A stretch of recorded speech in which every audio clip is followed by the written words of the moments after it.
So, we might be getting closer to finding a massive icy planet beyond Neptune's orbit. Yeah, sorry Pluto, still not you. Recently, some universe mapping using data from a telescope in Hawaii eliminated about 78% of the possible locations for this mysterious Waldo from space. Some people call it Planet 9, while others prefer Planet X. Either way, it's been causing controversy since its existence was first proposed, and that is mainly because no study so far can answer the big question: does it really exist? If discovered, Planet 9 would rank as the fifth largest planet in our solar system, with a mass 10 times that of Earth. It's also theorized to be gaseous, like Uranus. The initial study on Planet 9, dating back to 2016, suggests that this colossal new planet orbits the Sun 29 times farther out than Neptune, which sits at about 2.8 billion miles. As a result, the Planet 9 would take between 10,000 and 20,000 years to complete a single orbit around the Sun. If confirmed, this yet-to-be-understood world would dominate a region larger than any other known planet in our cosmic neighborhood. These are all intriguing hypotheses, but without a single piece of evidence or observation to back them up. Before dismissing this as a wild guess, it is important to note that these researchers relied on complex mathematical modeling and computer simulations to speculate about the planet's characteristics, because that's what they do. The hypothetical presence of this planet would explain various mysterious features located beyond Neptune. We are specifically talking about the Kuiper Belt, a huge donut-shaped region filled with icy debris left over from the formation of the solar system, including comets and dwarf planets like Pluto.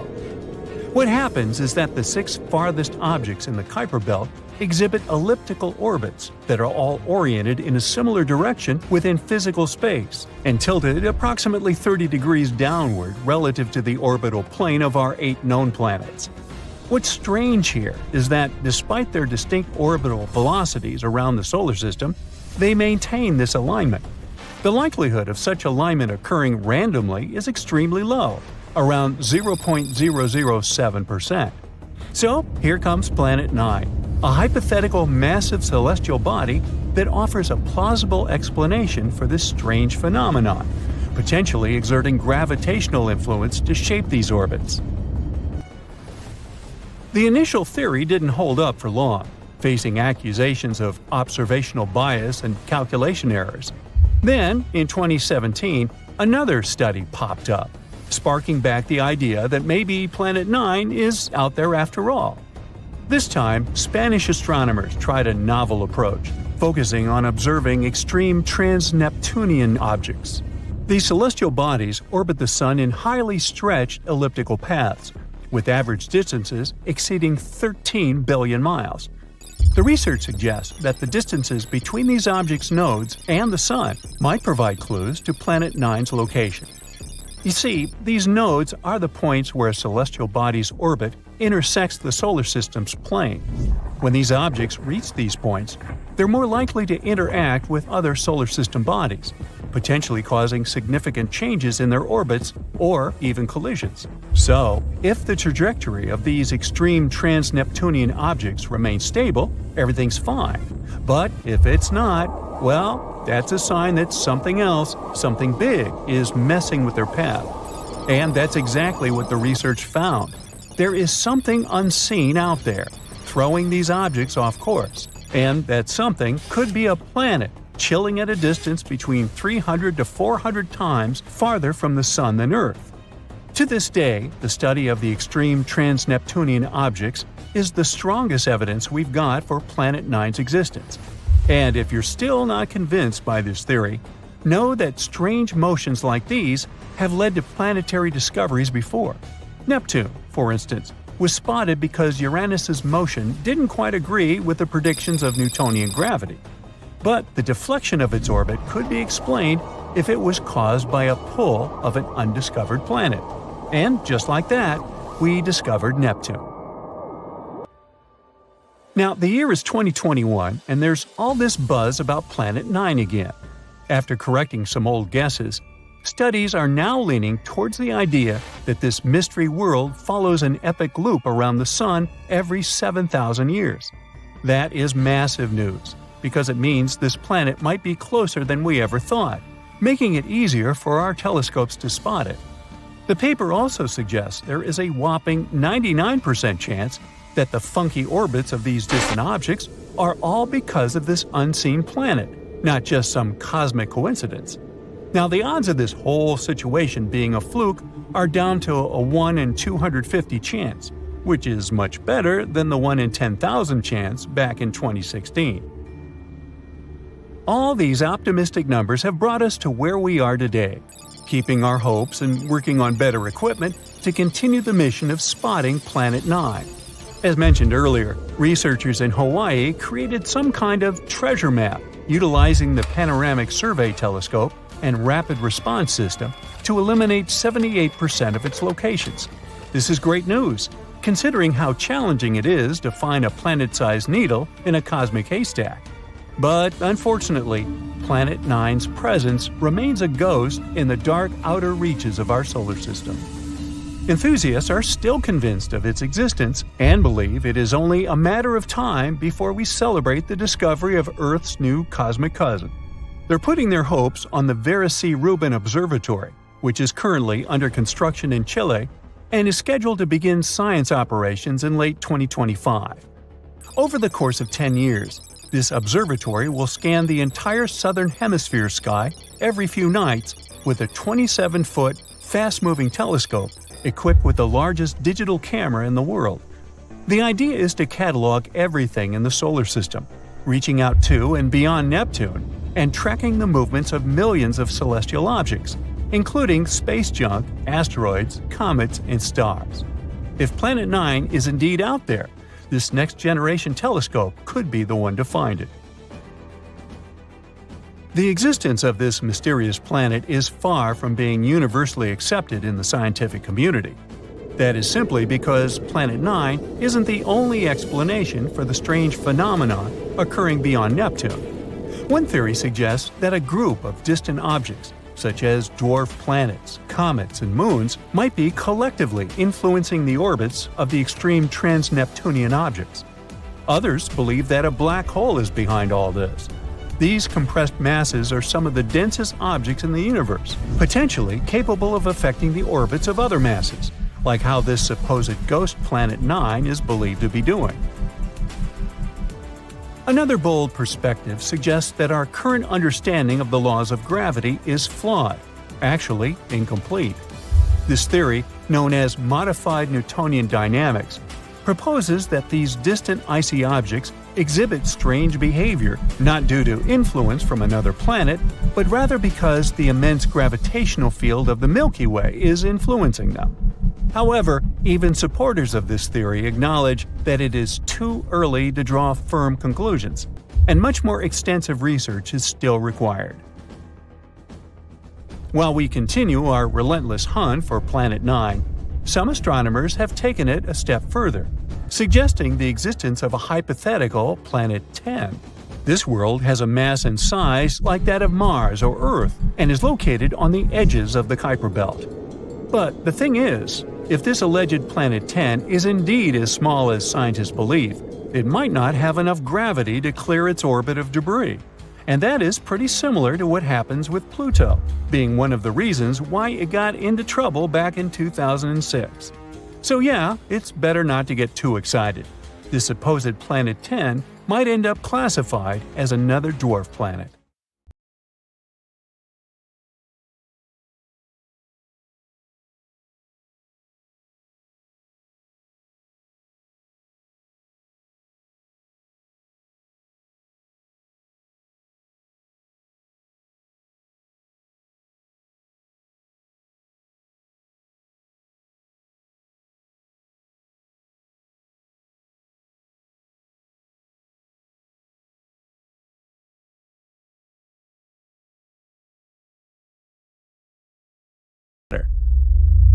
And in 2016, scientists found out that some small space objects in the Kuiper Belt were orbiting a bit oddly. The Kuiper Belt is the outer area of our solar system. It's a ring in the shape of a donut, filled with leftovers from the times when our solar system was forming. You can find this donut beyond Neptune. The objects in that region of space have weird orbits, almost as if a big body with strong gravity is pushing them away. Knock knock, Planet 9 again. The theory says it might be 5 to 10 times the mass of our own planet and up to 20 times further away than Neptune. The astronomical unit equals the distance between our planet and the Sun. Pluto is approximately 40 astronomical units from the Sun, but Planet 9, if it exists, is 400 to 800 astronomical units away. It would take 10,000 to 20,000 Earth years for this mysterious planet to make a single circle around the Sun. This makes it harder for us to catch this space body. There's a theory Planet 9 may have formed between the orbits of Jupiter and Neptune, similar to the rest of the gas giants in our solar system. The gravitational force of one of the two huge planets probably kicked it out of its orbit. Oh no. Then Planet 9 could get ejected further away from the 8 planets we know about. It ended up as some sort of icy waste, quite small at the beginning.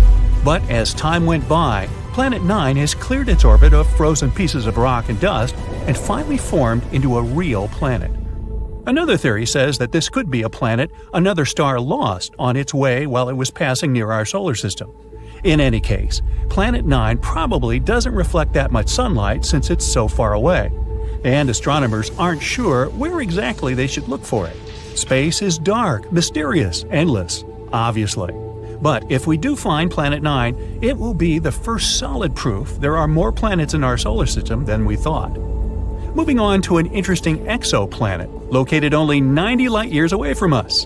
An exoplanet is generally a planet located outside our solar system. This one has an atmosphere with water clouds. 1 year there lasts 24 Earth days, and the planet travels around a red dwarf star, which is way dimmer and smaller than our Sun. That's why, even though the planet is 8 times closer to its star than we are to our Sun, the temperature there is similar to that on our planet. This exoplanet has a size similar to Neptune. It's also less dense, which means it's mostly made of gas, unlike Earth, which is made of rock. The average temperatures there is 140 degrees, which makes it one of the coolest small exoplanets we've ever discovered. And the cooler the exoplanet is, the bigger the chance we'll find clouds in its atmosphere. Researchers have discovered more than 4,000 exoplanets, but all of them have been found within the Milky Way, at least until now. For the first time, astronomers may have spotted a planet outside our galaxy. They called it M51 ULS-1. The planet is located in the Whirlpool Galaxy, a distant spiral galaxy 28 million light-years away from us. There was once a huge but pretty young star that got stuck in a gravitational dance with something that could be a dense neutron star, the collapsed core of a giant star, or a black hole. The star's dance partner had incredibly strong gravity. It was feeding on the star, greedily ripping away its plasma. Then something unusual happened. An unknown, maybe even Saturn-sized object passed by and blocked this confrontation from our solar system. Now no one can see what is going on. But this could potentially be the farthest planet we've ever discovered. There's a newly discovered planet outside our solar system. As large as Jupiter, it orbits 2 stars. And, as we can observe it from our planet, it crosses in front of them both. The full circle around these 2 stars, which means 1 year, takes approximately 200 Earth days. On the day of the discovery of the previous planet, scientists also found it had an unusual companion. It's an extra-hot Jupiter with an ultra-tight orbit around its star. The year there lasts only 1.9 Earth days. This planet has a weirdly shaped orbit. Also, it travels in the opposite direction from the rotation of its star. If you could travel 57 light-years away from our planet, you'd see something pink lurking in the darkness. As you get closer, it becomes bigger and more fascinating. Yup, it's a magenta-colored planet. A few billion miles away from its sun, this guy is one of the youngest planets scientists have discovered. It's only 100 to 200 million years old. It's made of pink gas, similar to our Jupiter. So if you could fly closer to its surface, this gas would envelop you like a thick fog. You're coming closer and going deeper, and the gas is becoming darker, getting a reddish shade. And look at the planet's core. It's super hot. Because of its high temperature of 460 degrees Fahrenheit, this planet is like an oven. The heat is the reason the planet glows so brightly. You'll also notice the sky is hazy pink, with clouds made of droplets of frozen water, similar to ours. There's another exoplanet half as massive as Earth, which is one of the smallest planets we've ever found outside our solar system. It has a diameter of 5,600 miles. For comparison, Earth's diameter is 7,900 miles. The planet in question is mostly made of iron, similar to Mercury. Mercury has a massive iron core and a very thin crust, which makes it an oddball in our solar system. At its early stages, it collided with some space body at least once. That collision pulled its outer layers away, which is why only the firm iron core remained. Maybe this exoplanet participated in a huge space crash too. That's what probably took away the planet's mantle and left mostly its iron core. Or maybe this is just a remnant of a gaseous planet that used to be the size of Neptune. The atmosphere of the planet could be blown away by, let's say, a huge amount of radiation coming from the star. This planet is only 31 light-years away from us, and the day there is less than 8 Earth hours long. The planet is only a little bit bigger than Mars. People aren't likely to ever settle in that place because of its extreme temperatures that go up to 2,700 degrees Fahrenheit. There might even be molten lava on the side of the planet that faces its star. Such temperatures are high enough to evaporate any atmosphere, so this planet might have had one in the past. Generally, gas giants like Jupiter can't support life because they have extreme weather conditions, temperature, and pressure, and there are no building blocks that might create life. But smaller terrestrial planets, such as, Earth, have more key ingredients like oxygen and liquid water. Plus, they have more temperate weather and other conditions. And still, not all of such planets support life, of course. It's not easy to find a planet with similar conditions as the ones we have on Earth, or at least the conditions that would allow life to develop there. But meet Kepler-22b, one of our most promising findings. It's 600 light-years away from us, twice bigger than our planet, and with temperatures of about 72 degrees Fahrenheit. This is a so-called super-Earth. It's a category of planets unlike any we have in the solar system. They're more massive than Earth, but still lighter than ice giants such as Uranus or Neptune. Super-Earths can consist of rock, gas, or a mixture of these two. Kepler-22b is within the habitable zone of its parent star, which is less bright than our Sun. The planet probably has a rocky core. It may have an ocean, but it doesn't host any life. At least, we don't know about it yet. For thousands of years, people knew only about the planets Mercury, Venus, Mars, Jupiter, and Saturn, which they could see using simple telescopes, or even by the naked eye if conditions were good. But in the late 18th century, a famous astronomer named Sir William Herschel discovered a new planet that was icy blue in color. At first, people thought it was a star, but later they realized it was a planet. Today, we know it as Uranus, a planet that's more than 19 times farther away from the Sun than Earth. It's so far away that it takes Uranus 84 years to complete one trip around the Sun. This astronomer also discovered many other interesting things in space, like double stars and nebulae. In the mid-1800s, scientists noticed something pulled Uranus and strangely tugged its orbit. They thought there must be another planet out there, and they used math to predict where it would be. Finally, in 1846, they found Neptune using a telescope.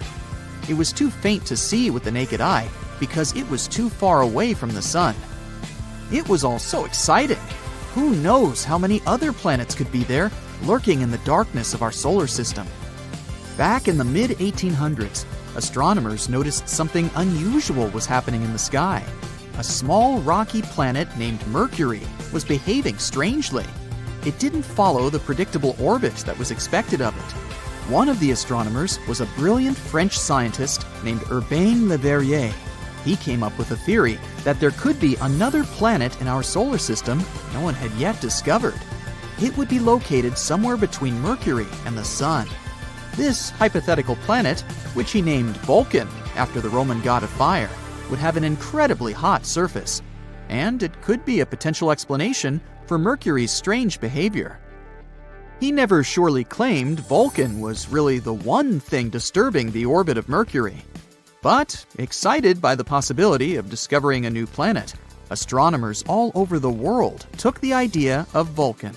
For a planet that didn't exist, people committed to developing ideas and getting information about it. Some scientists didn't think it was likely that they had missed another planet as big as Mercury.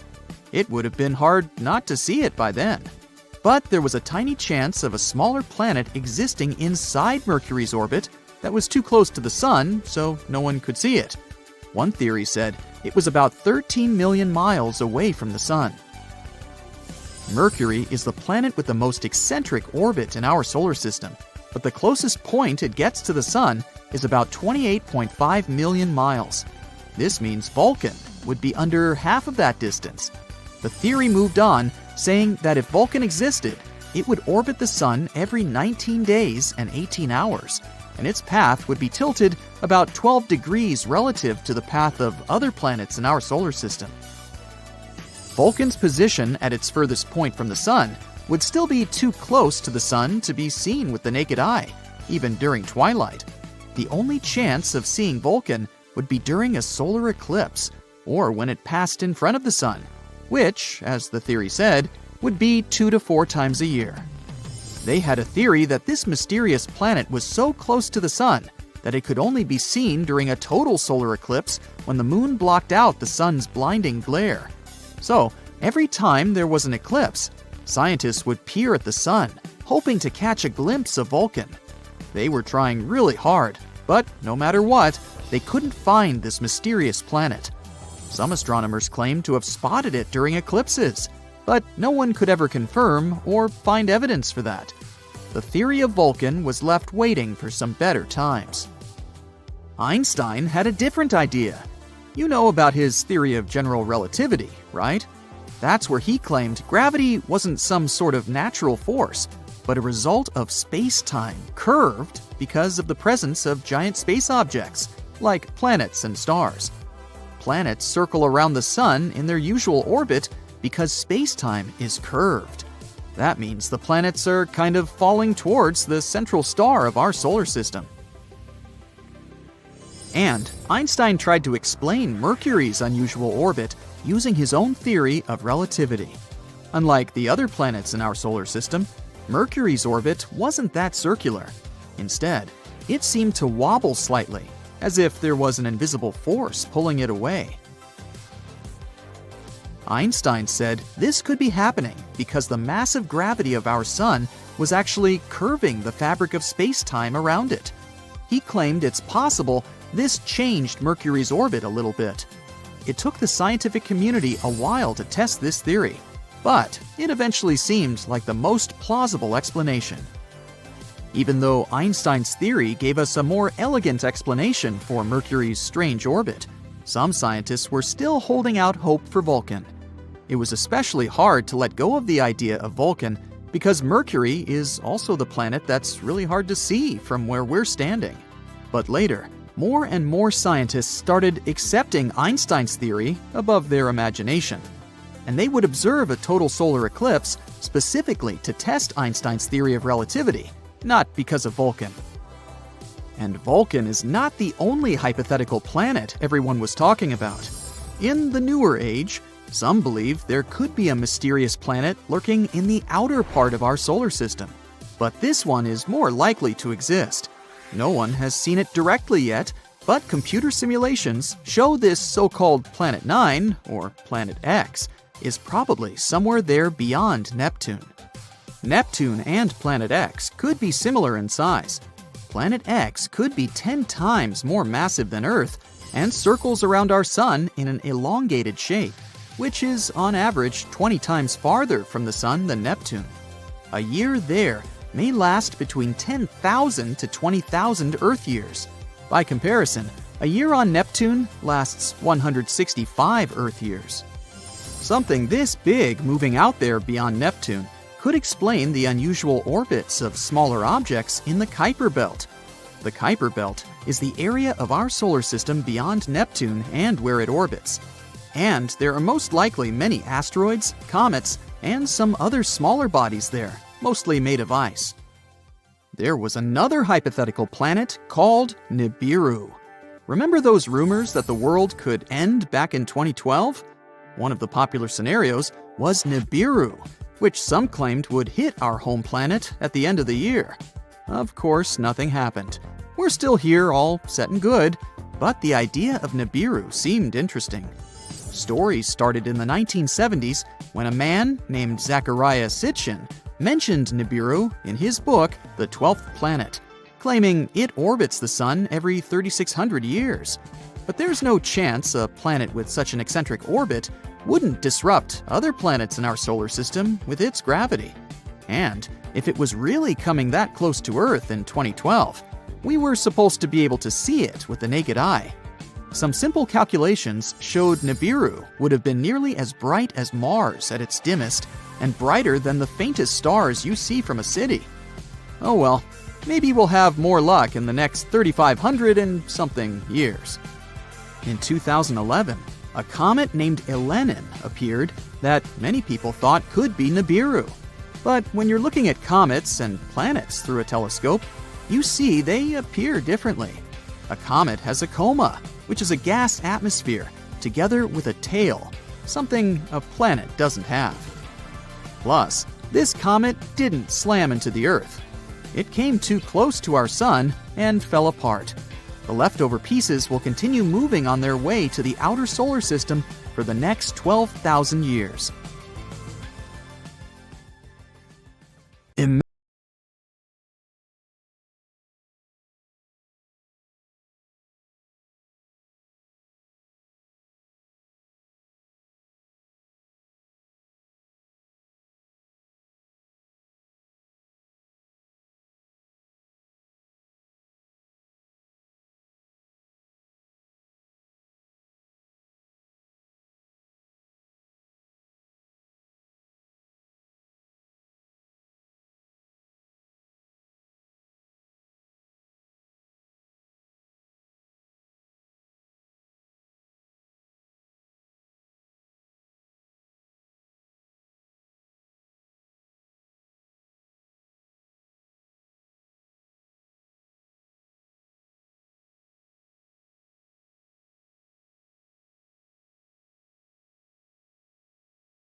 System. It's an orange star from the constellation of Serpens Cauda. Astronomers expect it to pass near the Sun in about 1.29 million years, at a distance of about 99 billion miles. This star has about 60% of the mass of the Sun, which would be enough to cause a great disturbance in our system. Once the star entered our system, we'd be able to see it in the night sky without any equipment. It would be like watching a small orangish dot appearing in the sky. Over the months, it would grow bigger and bigger until we'd see it during the daytime. At a certain point, it would become so big and bright that we wouldn't be able to look at it directly. Just like people say we shouldn't do with the Sun, but we look at it directly anyways, right? At this moment, the night sky would fill with an eerie red glow. And after a few months, the orange star would start shrinking again, turning smaller than the sun. But then, wait, the sun is turning smaller too. Well, yes.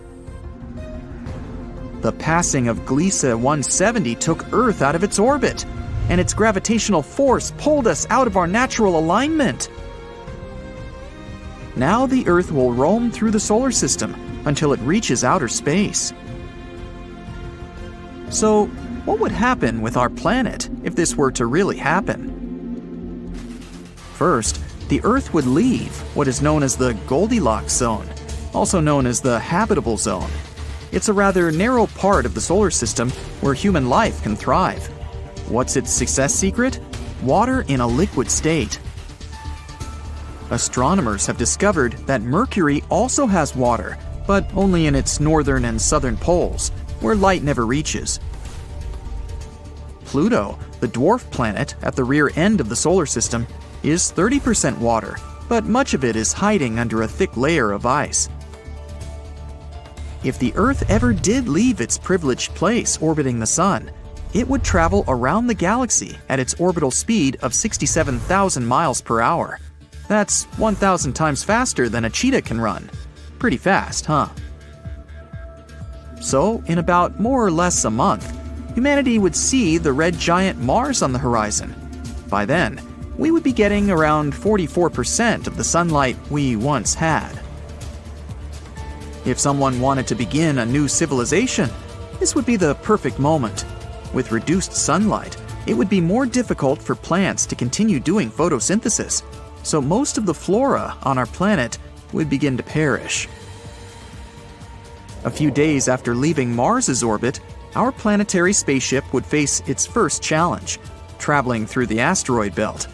It's a collection of small, rocky, metallic bodies. They're basically leftovers from the Big Bang that created our solar system 4.6 billion years ago. So, in a way, it's almost like we were traveling in time, right? Luckily for us, the distance between one asteroid and the next is about 600,000 miles. So, after passing one asteroid, it might take us a while before running into the next. If we make it through this journey intact, then we'll see the first gas giant in our galaxy, Jupiter. Up until this moment, our loyal moon has been following us as we travel inside the solar system. But, Jupiter's huge mass might steal our moon away from us.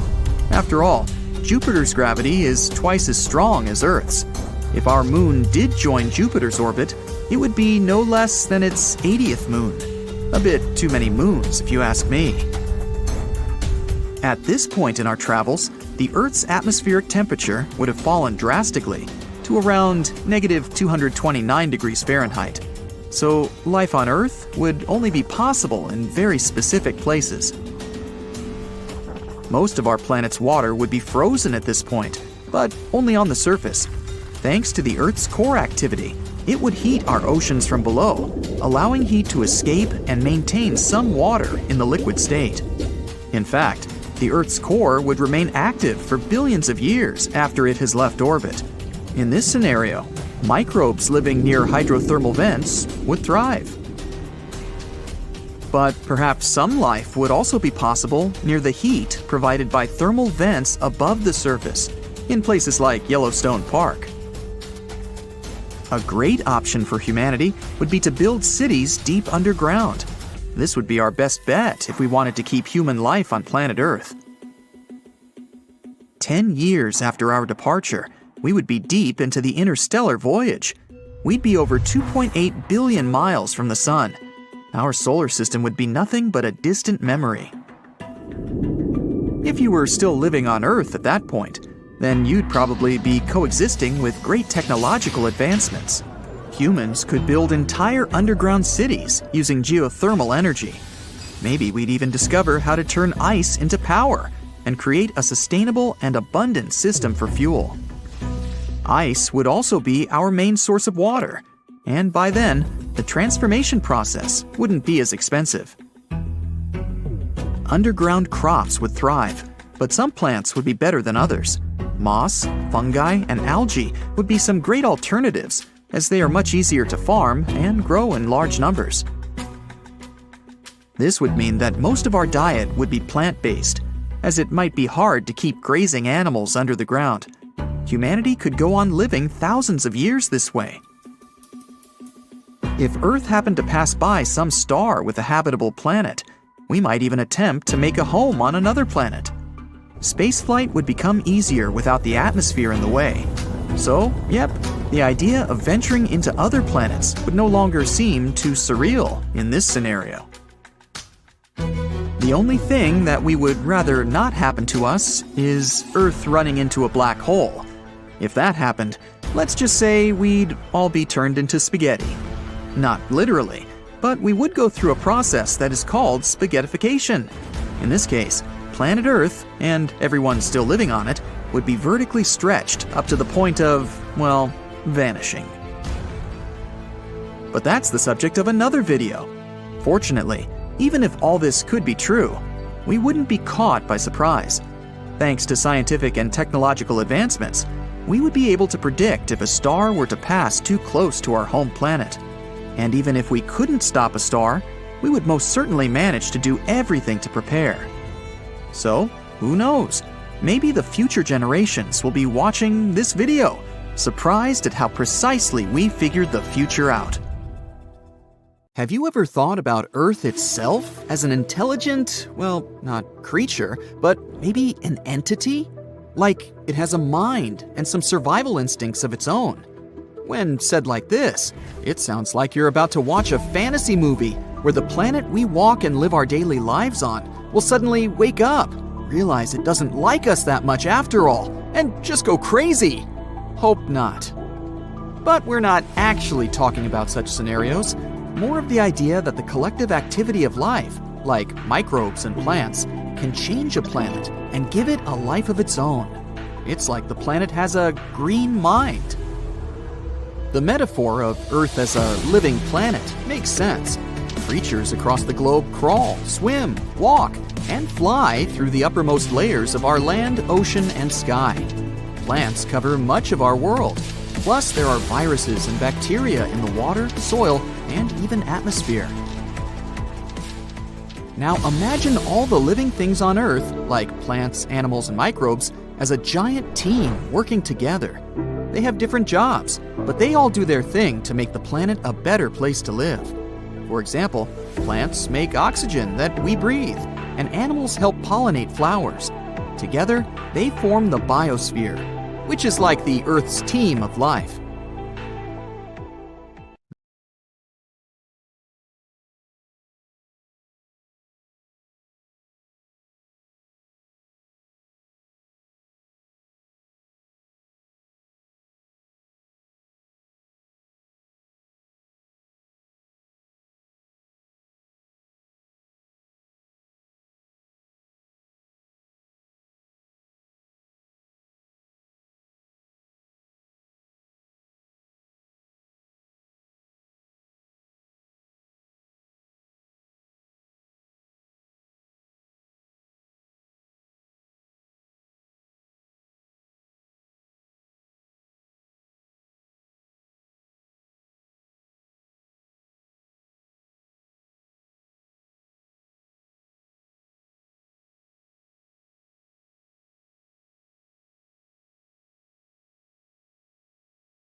We're far from that, but it's still nice to imagine. At the moment, our civilization is in the stage scientists named an immature technosphere. That means we're still too focused on using technology that doesn't always do good for our planet. We don't have a planetary intelligence or a collective understanding of what needs to be done to do better for our planet. Instead, we're all just doing our own thing. I mean, we're not at the worst stage. Researchers have come up with 4 stages of Earth's past and future to explain how planetary intelligence could impact the long-term future of humanity. The first stage is what we call the immature biosphere. It's when life first started on Earth, billions of years ago. Only microbes were there on the bare land without any vegetation.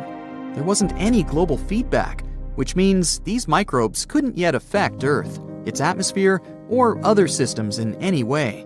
The second stage is the mature biosphere, which was 2.5 billion to 540 million years ago, when stable continents formed and the biosphere started to have a strong influence on the Earth. The third stage, known as immature technosphere, is where we are now, with interlinked systems of communication, technology, transportation, electricity, and computers that draw resources from Earth's systems and affect the biosphere.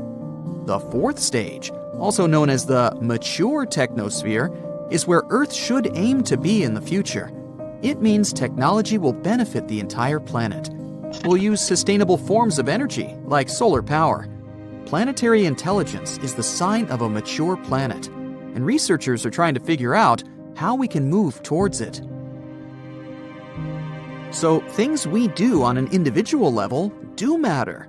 The collective activity of life, like microbes or plants, can change a planet and make it more than just a lifeless rock floating in space. Through the biosphere, our home planet kind of figured out how to host life by itself billions of years ago, and it's still going. Now we need to figure out how to have a similar kind of self-maintaining system, but this time with the technosphere. It's hard to imagine planets could generally become sentient, like Pandora or some other imaginary conscious world out there. There are a few reasons for that. First, planets form based on how different materials like rocks, gases, and liquids gather around a new star.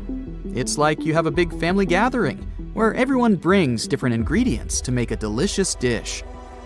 And just like how these ingredients won't suddenly turn into a living being, the materials that make up a planet won't just turn into self-aware creatures. On Earth, after billions of years of complex chemical reactions, some molecules started to replicate themselves and carry information. That's how life on our planet began. And Earth is the only such example we have. Here's the second reason. Imagine you have a big garden where you plant a lot of mushrooms or bacteria, hoping they'll become really smart and help you take care of the garden. But mushrooms and bacteria don't have brains like we do. It's not like they need it anyway. Having a big brain is really expensive for animals too. It takes a lot of energy to keep it running. So, animals only become as smart as they need to be to survive and thrive in their environment. Dogs and cats are pretty smart because they need to be able to avoid danger and find food. They don't need human kind of intelligence for things like building houses, creating art, or inventing new technologies. So, it would be hard to bring all living beings and plants to the same level of intelligence. The third reason why it would be difficult for a planet to become sentient is the main rule of the animal kingdom. Life is all about survival of the fittest. Every creature is competing for resources like water, food, and space. But not only do different species compete against each other, but individuals within the same species also fight. Just think of how fiddler crabs fight for territory on the beach, or how wolf packs fight over prey. Or me, when I see an empty spot on a crowded beach. This kind of competition is not a good base for global cooperation. There are a couple of exceptions to this rule. For example, ants. They may not be the brightest creatures on the planet, but when they come together in colonies, they can achieve amazing things, like gathering food that's way bigger than them, building nests, raising young, and even farming. In fact, they act like a superorganism called a hive mind, where every ant works together towards a common goal. Insects like bees and ants are very altruistic and work together to ensure their queen reproduces. If one large ant colony took over our whole planet, it could act as a single mind and work towards the colony's and planet's interests until they run out of resources. But in reality, it's hard to imagine any organism, even a superorganism, could reach such a level of self-awareness and consciousness. Number 5. How could we keep in contact? When it comes to communication, ants use pheromones and humans use nerves. Both of these methods work well for small organisms, but when it comes to a giant planet-sized entity, it would be hard to make such communication fast and efficient. So, communication within a planet-sized entity would be much slower than what we have in our homes, like our computers or smartphones. Oh well, we'll just continue dreaming about Pandora.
You won't see this star in the night sky.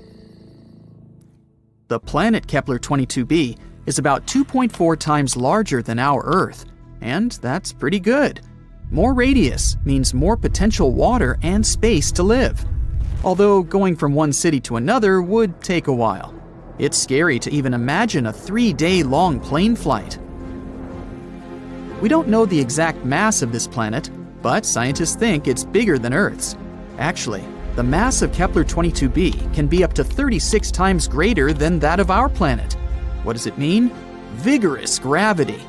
If the planet is 36 times heavier than Earth, then gravity there will be about 6 times stronger. Can you barely lift 20 pounds of potatoes? Try 120. Not to mention that you yourself can become much heavier on that planet. You'll have to get incredibly pumped up just to walk there. You have to literally turn yourself into a bodybuilder just to get to work. The worst thing is that with such gravity, it'd be incredibly difficult for plants to survive there. They'd need at least a little freedom to rise up from the ground. And animals. Our dogs and cats would have to turn into little balls of muscle to survive there. But if this planet has its own animals or other inhabitants, we can roughly imagine what they may look like. They probably have a lot of legs to make moving easier. They aren't really tall, but they're very massive and extremely strong. Muscular giant spiders? Could be worse, I guess. The good news is that this is all unconfirmed information. If we're very lucky, and gravity there turns out to be just a bit stronger than Earth's, then, of course, it'll be much easier to live there.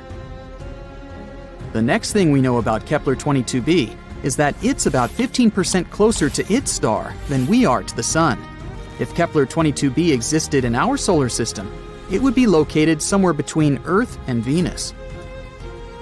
Does that mean we're all going to burn? No, silly.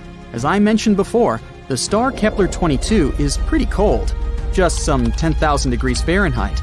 And that's why we can assume that the temperatures on Kepler-22b will be about the same as we have on Earth. If the planet orbits its star the same way Earth orbits the Sun, which we don't actually know, Kepler-22b can rotate around its star on its side, like, for example, Uranus. What? Didn't you know Uranus is actually lying on its side? Also, look at its rings. Yes, Uranus also has rings, like Saturn, but they're vertical. The universe is truly a mysterious place. So, if Kepler-22b is really something like that, then the weather on the planet will be, to put it mildly, not very good.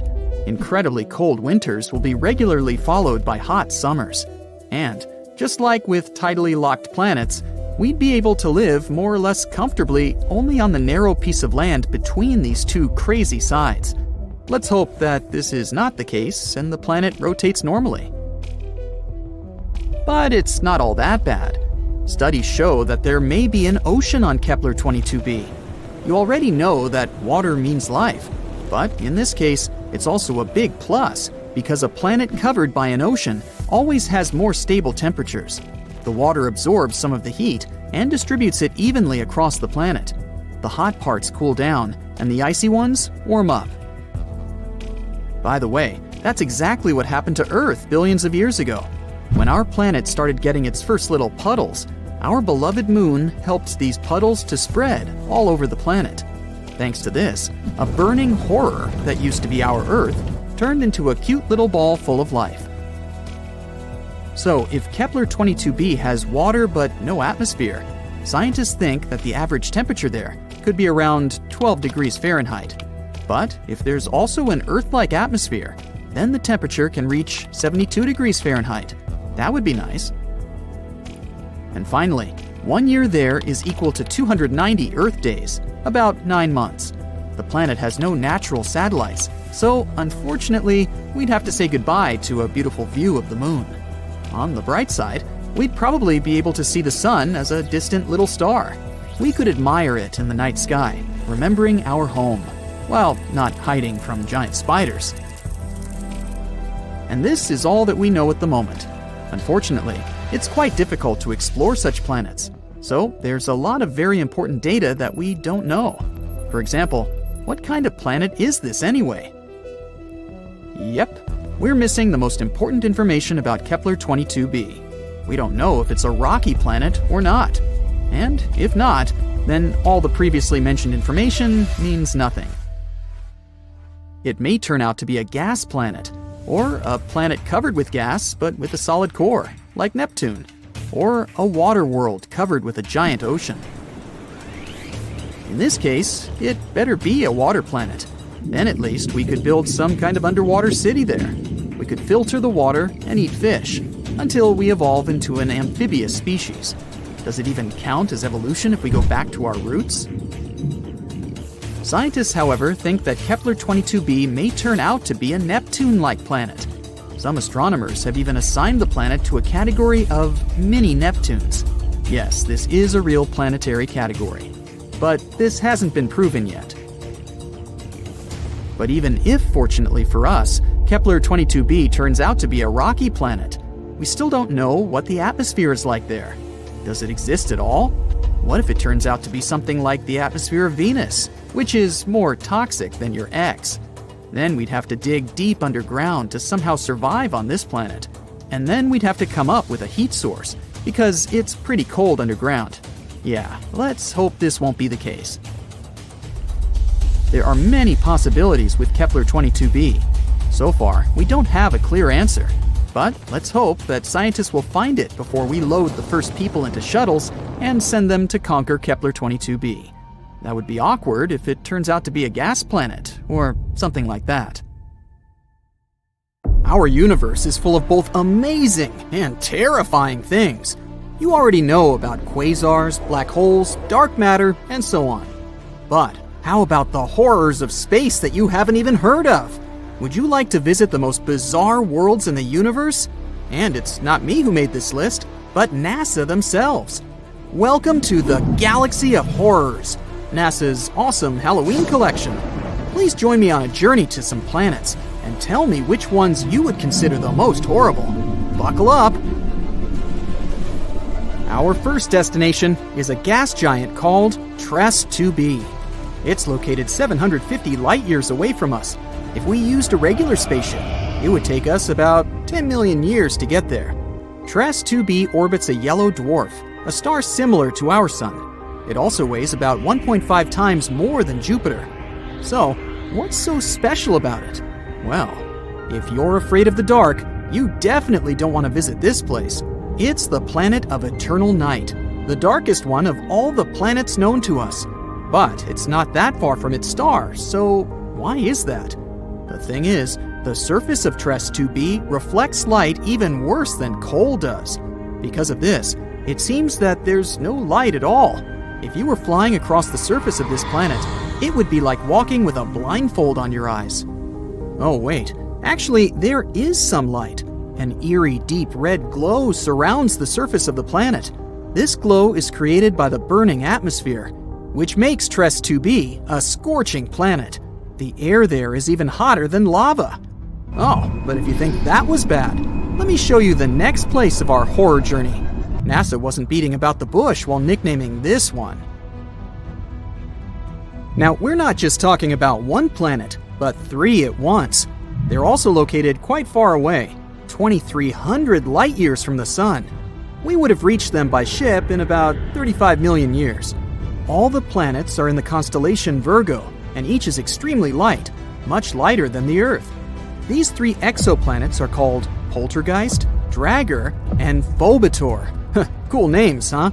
It's because each of these planets is about to become a ghost soon. The thing is, they don't revolve around a star, but around a pulsar. Pulsars are rotating neutron stars with an extremely powerful magnetic field. In simple words, these are the stars that exploded one day. After the explosion, they usually emit such a powerful pulse that it causes the star to rotate at an unimaginable speed, several thousand rotations per second. At the same time, they constantly emit electromagnetic pulses that affect everything around them. So, you've probably already guessed what's happening with our zombie planets. They're slowly, gradually being destroyed under the gigantic influence of radiation. One day, they'll disappear without a trace. Ghost-like planets orbiting an undead star? Yeah, Zombie World is a fitting name. It's also not surprising that scientists nicknamed this pulsar Lich, despite the long official name. Well, at least these guys stick together on their final dance. This planet has a long name, so bear with me. HD 189733b. This gas giant is 65 light-years away from us. It would have taken around 1 million years to get there on a spaceship. This planet is slightly more massive than Jupiter and orbits its star, an orange dwarf, all alone. At first glance, it may seem friendly. A pleasant blue color and curls on the surface. Kind of resembles a summer sky or foam on sea waves, right? Oh, looks are very deceptive, my friend. This planet has a pleasant cobalt blue color due to the hazy blow-torched atmosphere. This atmosphere contains silicates that condense when heated. In other words, the clouds on this planet have rain made of glass. Yes, it rains hot glass shards here. Oh, and if that's not enough, there's a raging wind on the surface, which is moving at a speed of 5,400 miles per hour. Just to compare, the fastest wind on Earth had a speed of 254 miles per hour, about 20 times weaker. And because of this, hundreds of thousands of glass shards rush horizontally across the planet's surface at breakneck speed. I really don't envy anyone who would want to try to land there. By the way, this isn't the only example of strange rains in our universe. For example, it rains molten iron on the planet Dimidium. Or let's take so-called carbon planets. Their existence hasn't yet been proven, but if they do exist, there would be tons of black poisonous clouds, and it would rain pure gasoline and hot liquid asphalt. Oh, and also, raindrops would explode upon touching the surface. Nothing special. The next planet, though, is actually really strange. It didn't just revolve around its star, it lived inside the star. This cosmic miracle is called KOI 55b, or Kepler 70b. This planet is very far away from us, 4,000 light-years. It would take about 70 million years on a spaceship. It's twice as light as Earth and fully rotates around its star in just a couple of hours. A long time ago, it was an ordinary Earth-like planet about the size of Jupiter. It was peacefully and calmly orbiting its red dwarf star, KOI 55. But everything changed about 700 million years ago. Perhaps you've heard that in a couple billion years, our sun will begin to expand into a huge star, absorbing everything in its path. Well, this is the fate of red dwarfs. Sooner or later, they increase, turning into incredibly hot blue giants. The same thing happened with KOI 55.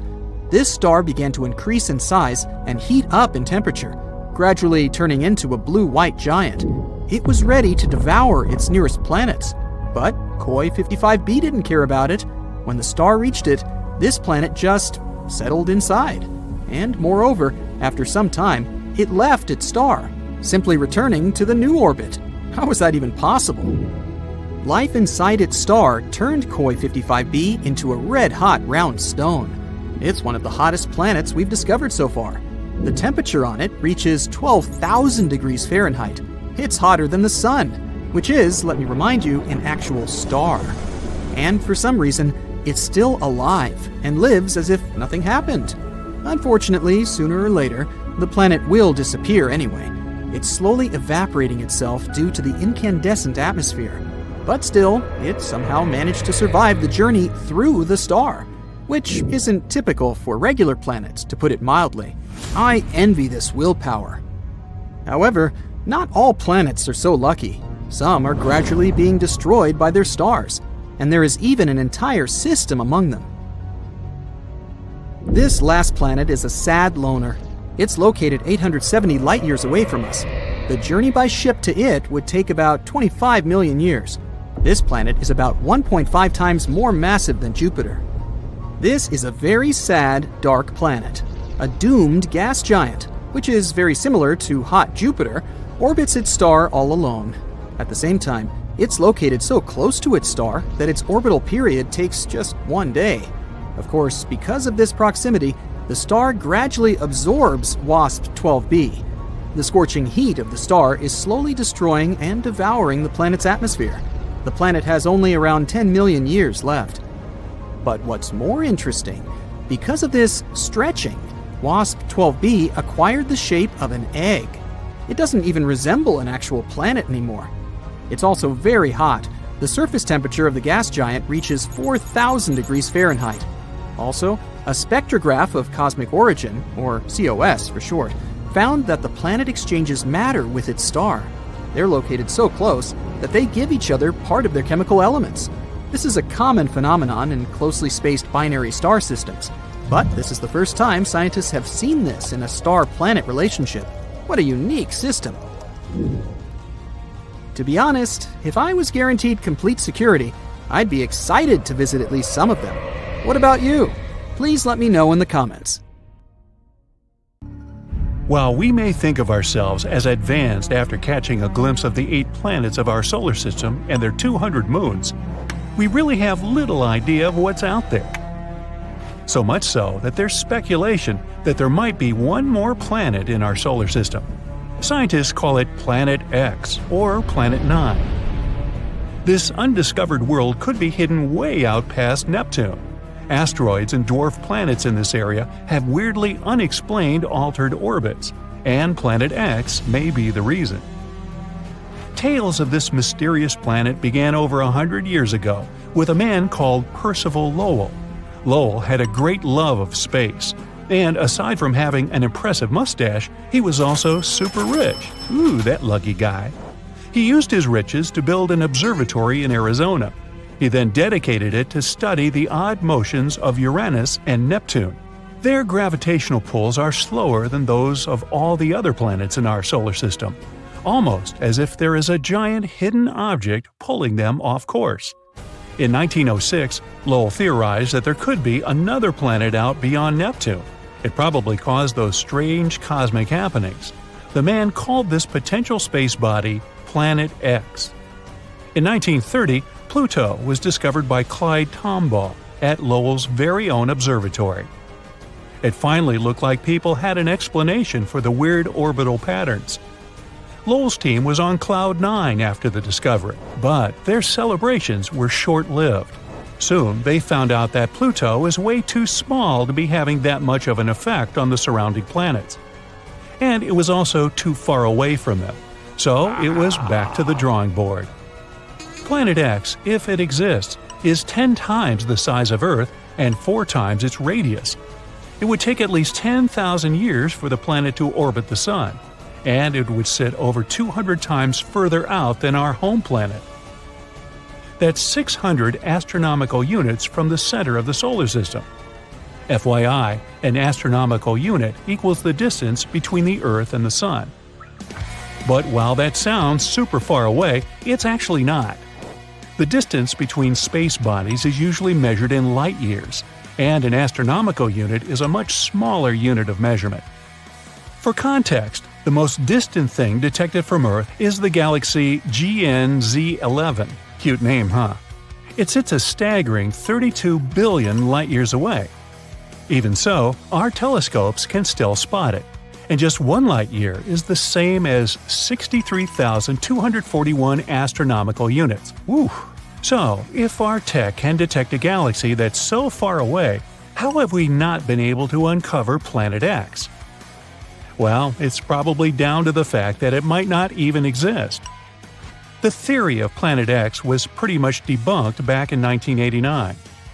It was discovered that the mysterious gravitational pulls of Neptune had been a red herring all along. Scientists had massively misjudged just how big Neptune actually was. Voyager 2 visited the planet and discovered its actual size. This new info explained the odd gravitational pulls, meaning they weren't being caused by the so-called Planet X. But that's not where our investigation ends, as the hypothetical 9th planet once again popped up around 10 years ago. While the evidence behind Lowell's theory was wrong, his belief in Planet X may not have been. In 2015, astronomers Michael Brown and Konstantin Batygin discovered that there were, in fact, unexplained gravitational forces at play past Neptune. There are satellites that orbit planets perpendicularly, which doesn't happen anywhere else in our solar system. There's also clusters of asteroids that move in very specific ways, so specific that it's basically impossible that it could be random. Even weirder, there are satellites that travel in completely opposite direction to the Sun, unlike most other things in the solar system. A planetoid called Sedna also appears to be being pulled towards something, along with 6 others, all going in the same direction. And Brown and Batygin aren't just any other stargazers. They're both well-respected scientists at the top of their game. Konstantin Batygin has been named in Forbes as one of 30 scientists who are changing the world.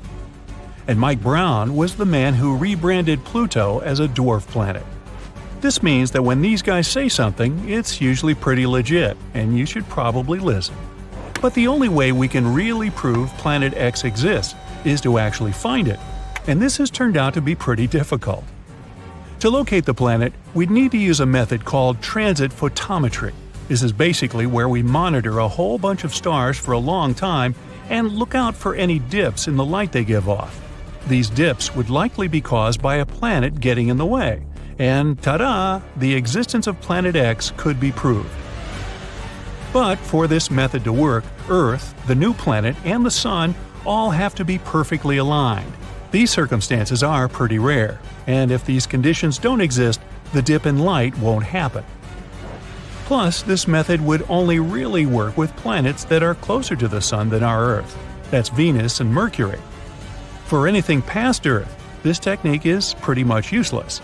Another technique we could use is to find the potential planet through a good old-fashioned telescope. But, as you can imagine, that's insanely tricky. The furthest object that we've found in our solar system is a planetoid appropriately named Far, Far Out. But that's only 140 AU away from the Sun. That's only like a quarter of the way to Planet X.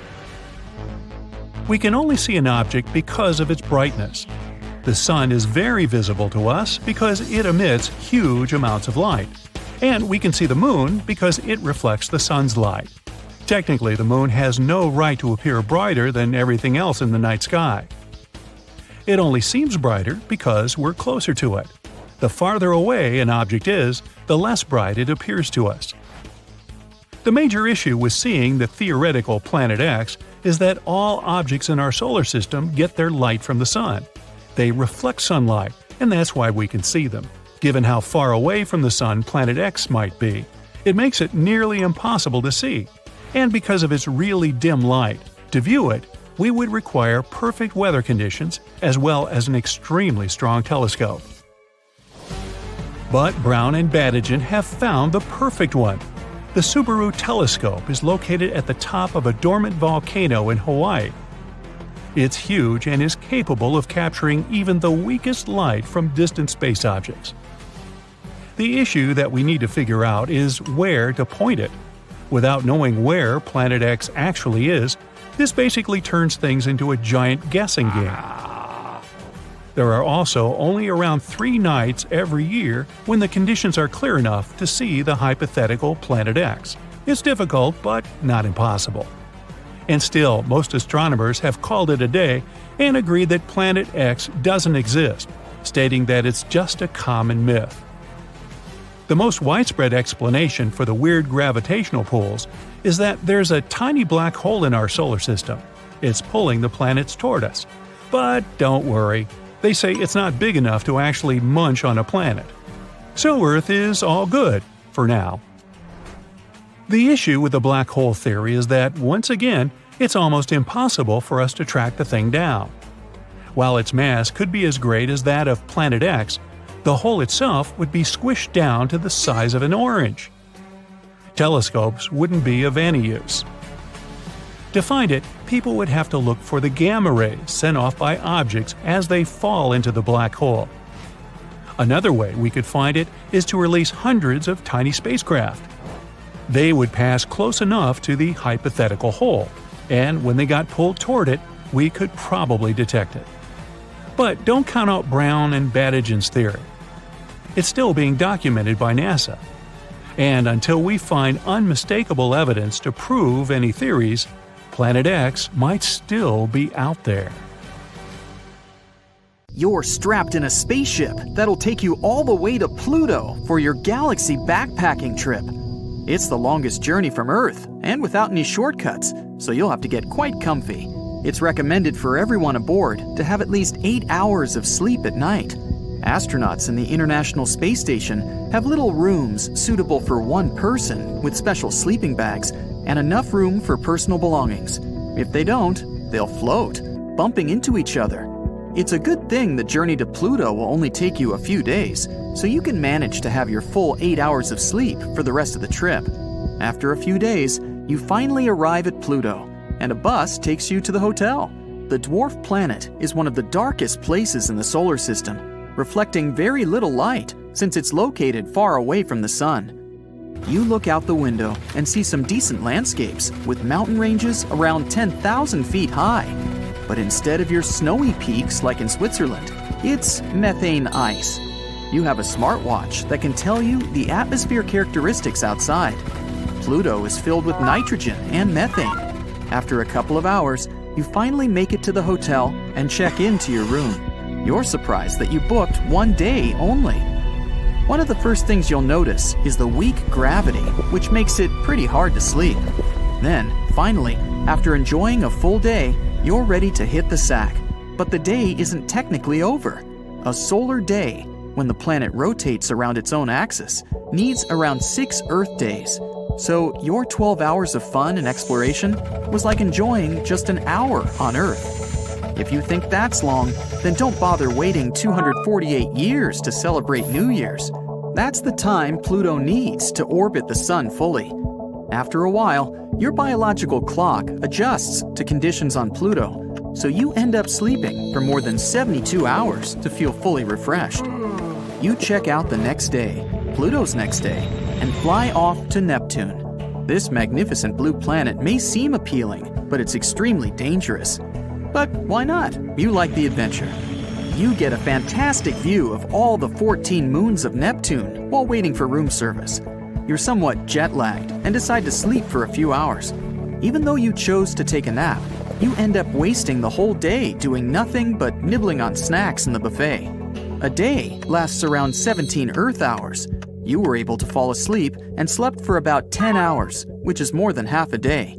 And just like Pluto, it takes more than 100 years for it to orbit the Sun, 165 Earth years to be exact. After a while, you adjust your sleeping habits to just around 3 hours to enjoy the rest of your trip. You arrive at the largest planet in our solar system, Jupiter. After landing, you have to commute for another whole month before you come to your hotel. Don't worry, a full day is only about 10 hours. You check in and decide to stay in the hotel. It's not easy to go out since the weather is stormy. One of your programs includes a trip to the Great Red Spot, an area that's been tormented with hurricane-like storms for the past 300 years. The whole spot is twice the size of Earth. Jupiter could easily fit in 1,300 Earths. After a long couple of days enjoying the sights, you get back to the hotel and sleep it off. Since 10 hours is a full day, you're pretty tired and sleep off the entire day. But you couldn't get a proper good night's rest since the gravity is stronger than Earth's. Also, it wasn't easy going to the bathroom in the middle of the night.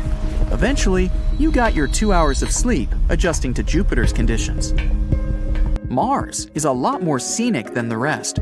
You book a full day at Olympus Mons volcano, which happens to be the highest mountain in the solar system. It's 3 times bigger than Everest. Your hotel has a beautiful view of the mountain and is also the most luxurious and advanced one you've ever booked. The day is 25 hours long, quite similar to Earth's. It means you can get your regular 8 hours of sleep. Sadly, outside the dome, there's a mega dust storm that's covering the entire planet. As soon as it settles, you take a trip to the polar caps, which are covered in carbon dioxide snow caps. You can feel the temperature drop. Even though Mars is the red planet, it's pretty cold. It needs 687 days to orbit the Sun. Your body is starting to feel the changes moving from planet to planet. In many places, you couldn't sleep well or slept in what appears to be an entire day, even though it was regular for you. On Mercury, you check in at an underground hotel that looks like an ant colony and immediately feel the heat coming from the Sun. Mercury is the closest planet to the big guy, but Venus is still the hottest. This tiny planet needs 1,408 hours to finish an entire day, which is around 60 Earth days. It's a good thing you arrived during sunset. You have an epic view of the sunset, and as soon as the sun is completely gone, it gets really cold. Since Mercury doesn't have an atmosphere to trap heat, the cold takes over quickly, so you hibernate for a whole month before leaving. You arrive at Saturn, the ringed planet, and see the giant moons orbiting around it. Saturn only has 11 hours in a day. This planet is also extremely windy in the upper atmosphere. And on top of the fantastic view of the moons, you can't miss out on the rings. They're made out of ice and rock particles, ranging in all sizes from a grain of rice to the size of a boat. Billions of these particles are floating in the air, which scientists believe to be the remains of comets and dwarf planets. Next, you travel to Titan, Saturn's largest moon and the second largest moon in the solar system. According to scientists, Titan has the closest Earth-like conditions.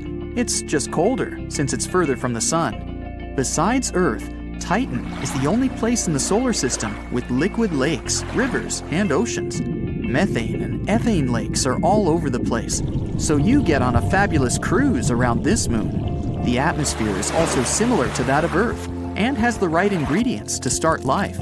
You look up at the sky and see clouds forming as it begins to rain. You hide under the shady part of the boat and wait for it to settle. Titan has a methane hydrological cycle pretty similar to the water cycle on Earth, meaning water first evaporates into the sky and then it starts raining. After the fantastic cruise tour, you go to some of the other moons and eventually back to Saturn. You're looking through all the pictures you took as you head back to Earth. The whole trip took you almost an entire Earth year, and your body just can't adjust to Earth's conditions anymore. You were so used to sleeping and waking up in total darkness. and in some places, exposed to extreme sunlight. You've slept in different places with different gravity levels, so you don't know what it feels like to sleep on an actual bed anymore. In some areas, you were placed in upright sleeping pods to accommodate for the lack of space. As a result, you're getting constant headaches and keep waking up in the middle of the night, forgetting where you are. Also, you were lighter than you are now for most of the trip, so you lost some muscle mass when you came back to Earth. There are some nights where you don't even sleep and wait for the sun to rise, just like you'd see on Saturn or Jupiter. As a result, your sleep cycles got messed up. Life on Earth got way harder for you after such a trip, so you decide to hibernate for some time to adjust back to our planet's conditions, just like you did on Mercury.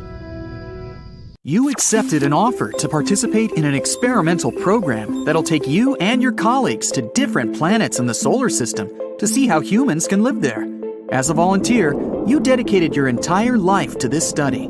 You're 25 years old, and your destination is Mercury. Your colleague, Ryan, is 45. He'll be based on Pluto. Nora, 18, will go to Jupiter. Jeff, 65, will go to Mars. And Vivian, who's also 25, will head to Neptune. Each of you will have a unique chemical compound to boost your lifespan before reuniting. You're all in the launch pad and ready for takeoff. Each of you sits in the cockpit of your spaceship, and it blasts off right to your planets. Even though Mercury is the closest planet to the Sun, it's not the hottest.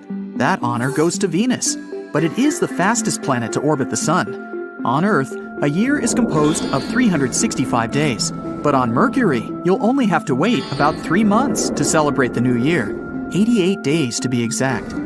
Your team's concept of time will change drastically. A part of Einstein's theory of relativity is that time can be affected by acceleration and doesn't flow steadily. It moves slowly for objects that are in motion, rather than a stationary observer. It's also affected by the gravitational pull. The closer you are to a large mass with strong gravity, the slower time will be. People can't perceive this phenomenon. Scientists estimated that the difference is around 90 billionths of a second over 79 years. But at different planets with different gravitational mass, the differences might be visible. Astronaut Scott Kelly went to space, while his twin brother, who is 6 seconds older than him, remained on Earth. When Scott returned, the gap extended to 6 seconds and 5 milliseconds. You arrive in your dormitory and unpack your stuff. Outside, you see the wasteland, and the temperature is above 800 degrees Fahrenheit. But at night, the temperature drops to a whopping -300 degrees Fahrenheit. That's because Mercury doesn't have an atmosphere to trap any heat to keep the planet warm like a desert. The magnetic field has solar winds from the sun that create strong tornadoes with hot plasma. After settling in and placing all your fabulous sci-fi books on the shelf, the ground shakes and knocks down some stuff.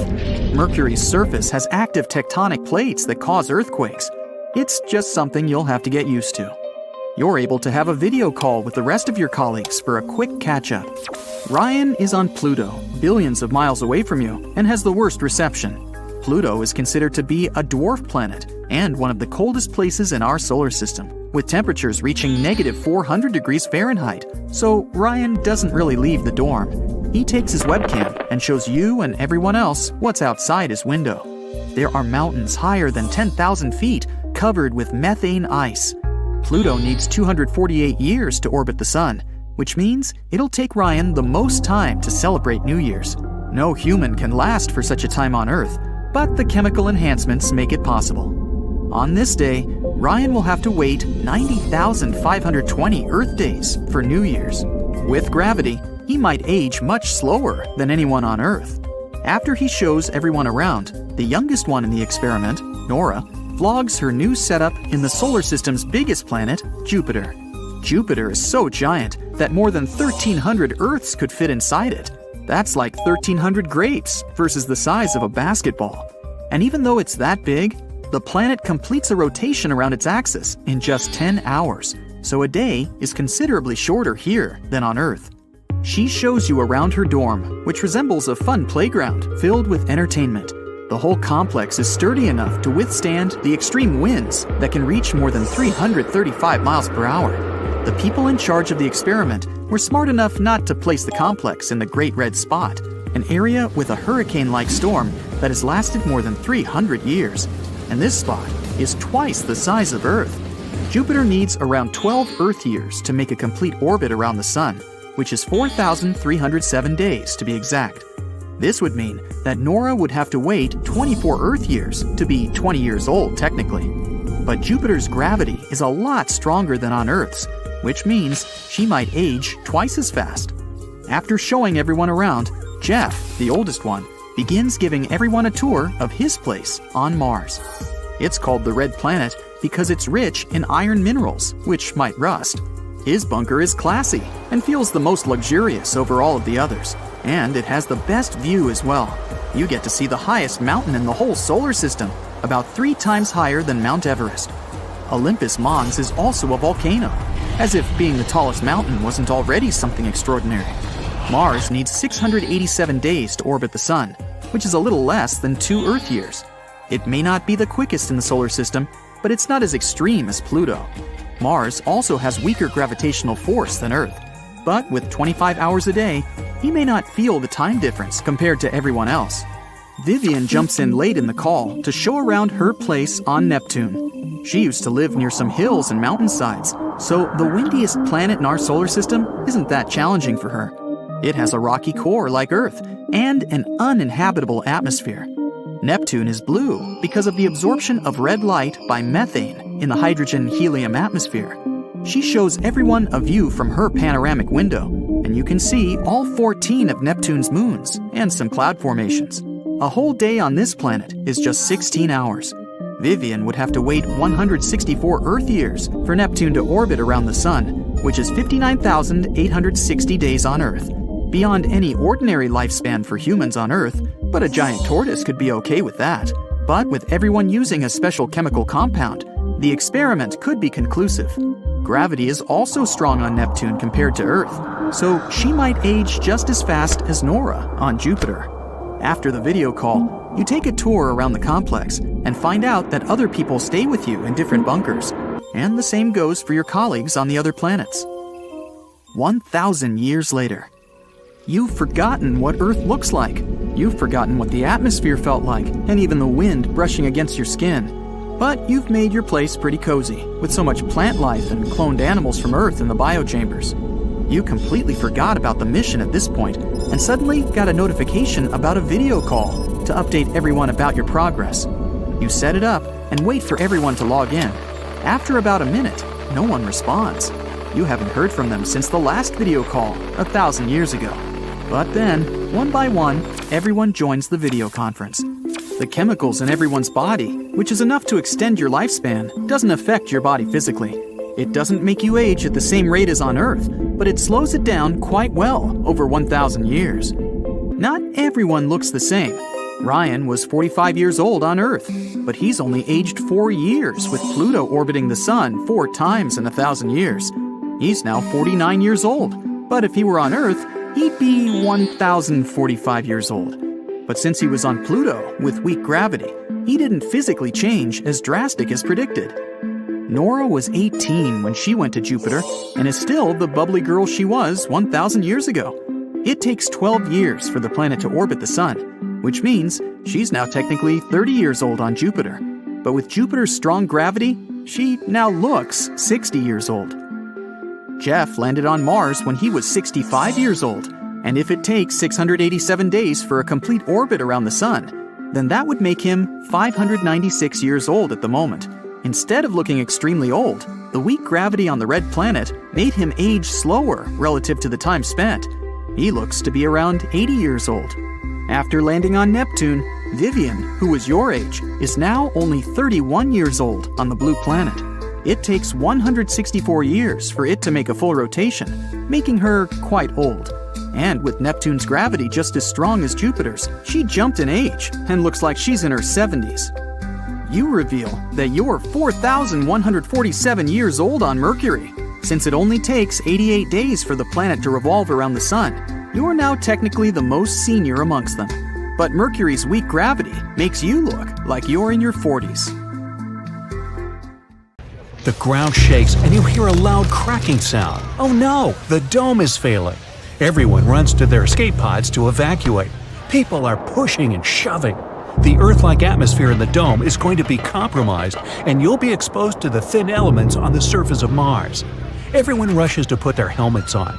The crack is getting bigger by the second, and people are panicking, trying to get on the escape shuttles as quickly as possible. In the chaos, they all jam into the wrong ships, and there isn't any room for you. Red warning lights begin to flash in the dome, and a voice rings out, telling everyone to put their helmets on. The Martian atmosphere is only minutes away from rushing in, and humans won't be able to breathe otherwise. This is just your luck. You only just arrived on Mars. As the ships zoom off into the distance, you wonder what you should do. You call out for help, but no one answers. Suddenly, a robot guide rolls up behind you, and you hear a faint noise coming from its speakers. It says, "No one can hear you because the atmosphere on Mars is so much less dense than on Earth. It also has a lot of carbon dioxide, which absorbs sound waves. Even if a loud concert was happening just 30 feet away, it would sound like it was miles away. Would you like me to assist you with anything?" You ask it for help, and it shows you a 3D layout of the entire dome. You can see a few other shuttle stations, so you decide to aim for them. Unfortunately, you're going to need to get to the opposite side of the dome to reach another shuttle station. Just as you begin to panic and wonder how you could get there, the robot transforms into a bike and tells you to hop on. You get in and cruise through the city, looking at all the empty buildings and streets. The crack is getting even bigger, and tiny pieces of the dome begin to fall from above, like snow. When you arrive at the other station, the last few people are boarding the only shuttle. You chase after them, desperately trying to get their attention. As you ding the bell on your bike, though, it barely makes any noise at all. Their ship pulls away before they can notice you. You ask why sounds aren't working, and the robot explains that you can barely hear high-pitched noises on Mars. The carbon dioxide makes high-pitched noises, like bells and chirping birds, almost impossible to hear. If only you were still on Earth, they might have noticed you. The robot tells you that there's one last chance to escape. He transforms into a tiny spaceship. You get in, and he flies through the crack in the dome out into space. It's going so fast that you should be back on Earth before long. Just as you're starting to relax and enjoy the sights of space, you see a red light flashing on the robot. You ask it what's wrong, but you get no response. Suddenly, you realize that you can't hear anything in space. Sound travels in waves, and it needs something to move through, like air or water. Space is a vacuum with no air, so you can't hear any sounds at all. The spaceship suddenly changes direction and blasts off away from Earth. You try to steer the robot in the right direction, but you can't figure out how to get its attention. The ship charts a flight all the way to Venus. As you get closer, the turbulence kicks in. Venus has winds faster than any tornado on Earth. You keep getting swept away, trying to find a safe space to land in. The robot manages to keep a steady course, despite the wind throwing it all over the place. You can already feel the heat through all the layers. Finally, the robot spots a small cave in the distance and attempts to land there. As soon as the robot touches ground, it morphs into a spacesuit you can wear, so you're safe in the extreme environment. Today's forecast in Venus? Heat. Extremely boiling temperatures all day and night. Expect clouds of sulfuric acid and gale-force winds. The atmosphere is mainly made up of carbon dioxide, so you can expect your voice to drop deeper too because of the planet's dense atmosphere. It's only the second planet closest to the Sun, but it's actually the hottest. Its atmosphere traps the heat from the Sun and keeps it around the planet. It's actually so hot on Venus that it could melt lead. If you were cruising by with the spaceship, the whole thing would melt in a matter of minutes. Luckily, you have this indestructible robot armor. You try to ask the robot how to get back, and your voice sounds crazy. Your vocal cords vibrate slower here than on Earth, which makes the pitch lower. But at the same time, the speed of sound on Venus is a lot faster, making it more squeaky. Then, the high carbon dioxide content in the air creates a weird effect that tricks your brain into thinking that the sound source is small. Overall, you sound something like a cartoon duck. You look out across the horizon and see many hills and mountains scattered across the plain. But the robot tells you that many of these are volcanoes. Venus actually has more volcanoes than any other planet in the solar system. Scientists discover more than 1,600 only on the surface, which could mean there are even more than that still undiscovered. Yeah, maybe being here all day isn't such a good idea, and not just because of the heat. A single day on Venus lasts 243 Earth days. In fact, a day on Venus is longer than a year, because it only takes 225 days for it to complete a rotation around the Sun. It's hard to understand each other, but you eventually manage. The robot tells you that it just got lost, and that you'll be back on Earth in no time. While walking around the cave, you realize that you're actually inside a volcano. You tell the robot to hurry up and get you back home before it erupts. It's clearly not very good at navigating space, though, because it's not long before you end up somewhere else. You're now on Titan, Saturn's largest moon. The moon is so large that it's even bigger than Mercury, the planet closest to the Sun. The spaceship arrives in the atmosphere, which feels and behaves similar to Earth's. The only noticeable difference is the orangey haze hanging in the air, which makes it a lot more difficult to see. As you descend towards the moon, the robot detects signs of cyanide gas all over the surface and fluffy clouds made out of iced methane. You land on a soft spot and set about trying to get the robot to take you back to the right place. At least this time you're not sweating. The robot transforms again and begins to scan the surroundings. The atmosphere is around 60% thicker than on Earth. Walking around feels like you're wading through maple syrup. There is a really high nitrogen content in the air, so things sound surprisingly similar to how they do on Earth. You tell the robot you really want to get home now, but it comes out as a loud, raspy shout. This is because Titan has more nitrogen than Earth, and because sound travels a bit slower. Luckily, you can still understand each other here. The robot tells you that it needs to absorb a bit more energy from its solar panels before taking off, so you have a look around. This moon is one of the only things in the solar system that has fixed bodies of liquid like rivers, lakes, and seas on its surface. You can understand why the robot got lost now, given how similar Titan is to Earth. Titan even has liquid cycles, with rain, evaporation, and condensation. This isn't water like back on Earth, though. The main liquid here is methane. Scientists think that there may be volcanic activity, but instead of molten hot lava spewing out, it's water. Other planets, like Mars, have ice on the peaks of their mountains and evidence of water beneath the surface, but nothing is as close to Earth as Titan. Some scientists believe that this moon could be our next home billions of years from now. The Sun's temperature will increase by then, making the Earth's atmosphere uninhabitable. By then, Titan's cool temperatures will be good enough to create stable oceans and sustain life. The robot finally gathers enough electricity to fly away, so you can head home. It'll be nice to have a normal conversation where your voice doesn't sound like an exaggerated cartoon. Whew. You take off from Earth and park your spacecraft somewhere near the moon. You're now almost 240,000 miles away from your home planet. That's almost 100 widths of the United States. Now you take out a giant hammer and an enormous chisel using the robotic arms of your spaceship. You place the chisel at the Earth's North Pole and strike its head with the hammer. Earth splits open like an eggshell, and you see it, another planet. It's Thea, and it's hiding inside our planet like a yolk in an egg. You'd need to go back in time 4.5 billion years to find out how it got there.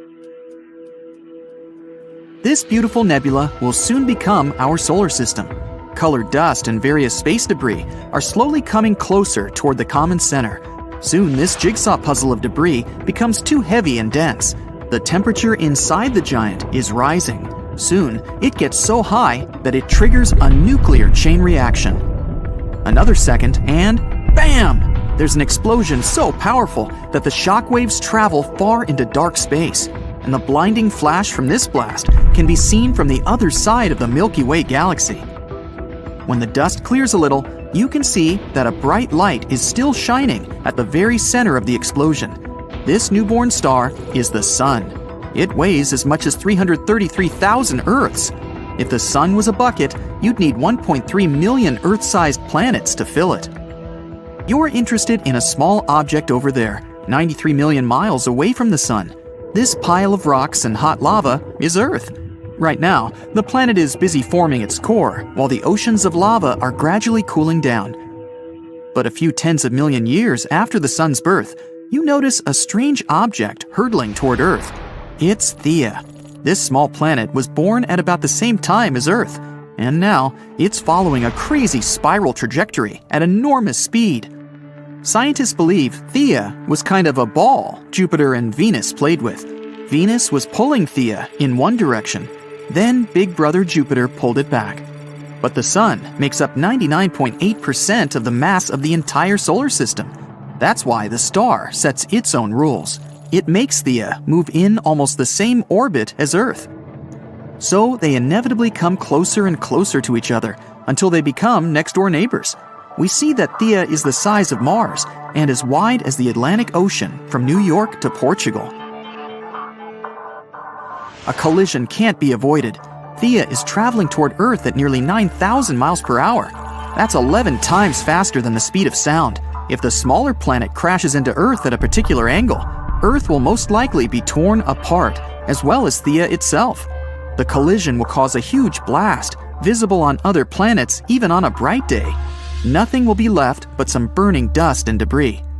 Even if Theia touches Earth only lightly, it'll still knock out a chunk of our planet the size of Australia. But the collision with Theia happens at a perfect 45-degree angle. It strikes the Earth at tremendous speed. The explosion literally vaporizes huge amounts of rock, and the shock wave sends the remaining debris into Earth's orbit. A huge crater is formed at the impact site. Soon, it gets filled with boiling lava. The remnants of Theia and the ejected fragments of Earth begin to orbit our planet. According to one version, these fragments form two moons. At first, they travel together, but one day, they get too close to each other and collide, forming one large space body. The other theory claims that all the shards start being pulled by the remnants of Theia. Sometime later, they form the moon as we now know it. At that point in the past, though, it's just red-hot rock and lava. The collision at this angle slightly tilts our planet and accelerates its rotation. It's because of Theia that we have different seasons and 24 hours in a day. Earth has lithospheric plates. These are enormous solid pieces that make up the crust of our planet. After the collision with Theia, they start to break and crack. It causes carbon, a primary component of all known life on Earth, to start moving all over our planet. So, Earth gets some kind of metabolism. After a few 100 million years, the first living creatures start to appear on our planet. Over nearly 4 billion years, simple single-celled organisms have been evolving into the life you see today. According to scientists, such a collision is a very rare event. The probability that somewhere out there, there's a planet like ours that has survived the same catastrophe is extremely small. This may be the reason why we are yet to find traces of other civilizations out there in space. Meanwhile, the remains of Theia are still here on Earth. Of course, it doesn't look like an entire planet stuck inside our own. Most of the fragments have melted and blended into the Earth's crust. If you take the top layer off our planet, you'll see two huge lava blobs the size of entire continents. They're right below Africa and the Pacific Ocean. Presumably, these are the remains of Theia. They didn't mix with Earth's mantle because of different densities. It's like mixing water and oil in a glass. The oil will always float up over the water and create an even layer on top of it. But if you raise those lava patches up to the surface, they'd be 100 times higher than Mount Everest. Other remains of Theia might be on the moon. The Apollo space missions brought back many soil samples for analysis. Scientists have concluded that the moon is very similar to Earth in structure. People could drill deep down and take samples there. Then they'd analyze the blobs from Earth. If their structure matched, it'd be 100% proof that Theia did hit Earth 4.5 billion years ago. And that's how we got the moon. But for the time being, Theia remains somewhat mysterious. Scientists are still not sure that the planet actually existed. The whole idea perfectly fits the model of the moon's creation. But in fact, this incredible collision may have never happened. Hop on the bright side of life together with our brand new tees, hoodies, and more. Click the link to pick your choice. Now you travel 41 light-years away from Earth to the planet 55 Cancri E. It's about twice the size of Earth and 8 times heavier. You take out your giant hammer again and use it to hit the chisel. The planet cracks, and you see it's a giant diamond. The temperature on this planet is tens of times higher than that of Earth, and its soil is rich in carbon. The heat puts a lot of pressure on this carbon. Its structure changes. First, it turns into graphite. Some more pressure, and graphite turns into diamond. On Earth, diamonds form at depths below 60 miles, where the pressure is 50,000 times greater than on the surface. The temperatures there rise over 1,000 degrees, which is as hot as fire. Diamonds are ejected closer to the surface in volcanic eruptions. Still, people have to dig mines 1,500 feet deep to find these beautiful gems. The Golden Jubilee diamond is the biggest cut and faceted diamond on Earth. It weighs as much as a chocolate bar and is the size of a hamster. Its price is about $12 million. Now imagine a diamond the size of an entire planet. You decide to fly back to the solar system. Your destination is Jupiter's moon, Europa. It's as wide as the distance between Seattle and Houston, and its mass is less than 1% the mass of Earth. Its surface is enclosed in an icy crust. It's about 19 miles thick. But what if you crack this crust with your giant hammer? Wow, Europa is completely covered in water. It's freezing here, 3 times colder than at the North Pole on Earth. The water turns into ice almost instantly, but the ocean beneath the surface is still liquid. Europa interacts with Jupiter gravitationally, just like the moon with Earth. This creates tidal forces and heats Europa's core. The core melts the ice around it. The result is a huge ocean, 2 to 3 times larger than all of Earth's oceans combined. Scientists believe that water is the basis of life. It may mean that life may exist on Europa. There could be thermal springs, just like at the bottom of our oceans. The water there is probably much warmer. And even though the pressure and temperature in such places are likely to be extreme, simple bacteria may live there. Europa is almost the same age as Earth. This means there's been enough time for living organisms to appear and evolve. Who knows? Maybe some advanced civilization is already blooming under this crust of ice. They may be building big cities and dreaming of conquering space right now. But the only thing people can do at the moment is send a probe to Europa and find out if life is possible there. When you explode planets, things get red hot. Atmospheres are stripped away. Stuff is flying apart. Everything collapses. The world becomes brighter than a dozen suns. You squeeze your eyes shut and cover your ears. Your hair stands on end. The sheer power of a cosmic blast is terrifying. Some time before the explosion, you're hovering in almost complete darkness. Below, you see the moon, or what you think looks like the moon. The surface of this light-colored sphere is pockmarked with craters left by meteorites. You see huge, steep hills stretching for miles. It's Mercury, and right now, you're going to explode it.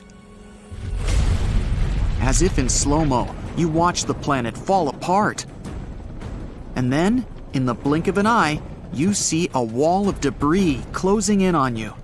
First, giant chunks of rock. Those are all that's left of the planet's solid crust and rocky mantle. The appearance and structure of the debris flying in your direction changes. Now, the stuff looks liquid, like splashes of quicksilver.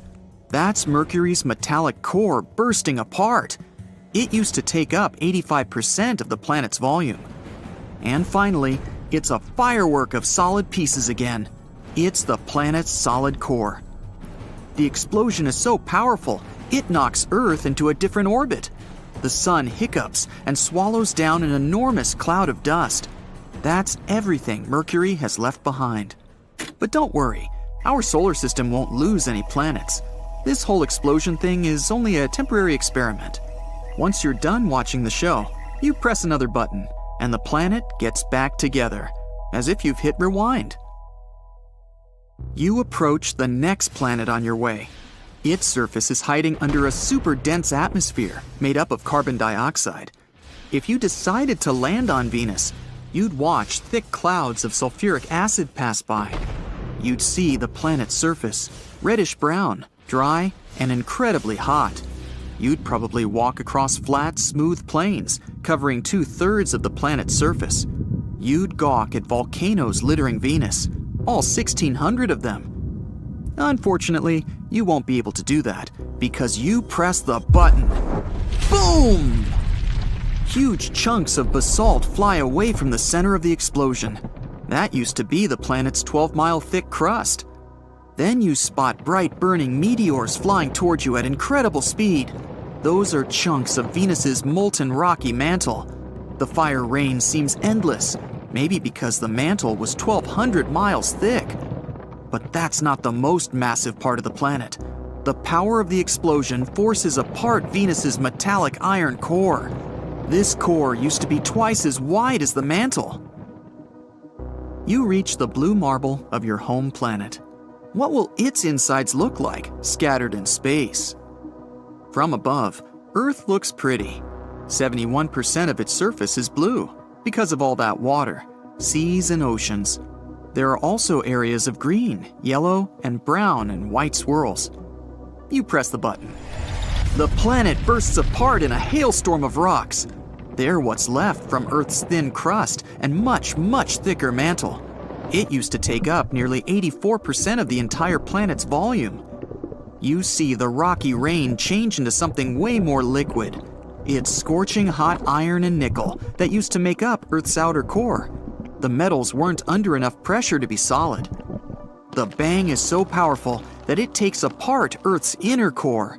It used to be a solid ball of iron and nickel. After the pieces fly apart, they follow their own orbits around the sun. The most massive chunks crash into the moon, and some travel further and get swallowed by our star. You can't linger. The red planet is waiting for you. The surface of Mars is covered with rusty-colored dust. The thickness of the dust layer varies from area to area, but in most places, it's 7 feet thick. The ground is colored gold, brown, tan, and even greenish. The hue depends on the minerals that make up the soil. The planet's surface is rocky. It's covered with dry lake beds, craters, volcanoes, and canyons. Bang! Mars is a rocky planet. You have to dodge mountain-sized chunks of crust made up of volcanic basalt rock. What you see next looks as if you've blown up huge amounts of soft, rocky toothpaste. That used to be Mars's mantle, composed of oxygen, silicates, and other minerals. And then, the flying pieces get solid again. It's the planet's core's turn. It was solid, made mostly of iron, nickel, and sulfur. Billions and trillions of fragments of all sizes, from a small moon to pieces several feet wide, get launched in all directions. But only very few parts have enough momentum to leave the solar system. The whole event slightly changes Earth's orbit, and the temperature on our planet goes up by 18 degrees Fahrenheit. You leave rocky planets behind and close in on the first gas giant on your way. It's Jupiter. Thick brown, yellow, red, and white clouds hide its surface. They make the planet look colorful and beautifully striped. You hit the button. This time the view is different. Instead of chunks of solid crust, you see jet streams of gas accelerating from the planet's center.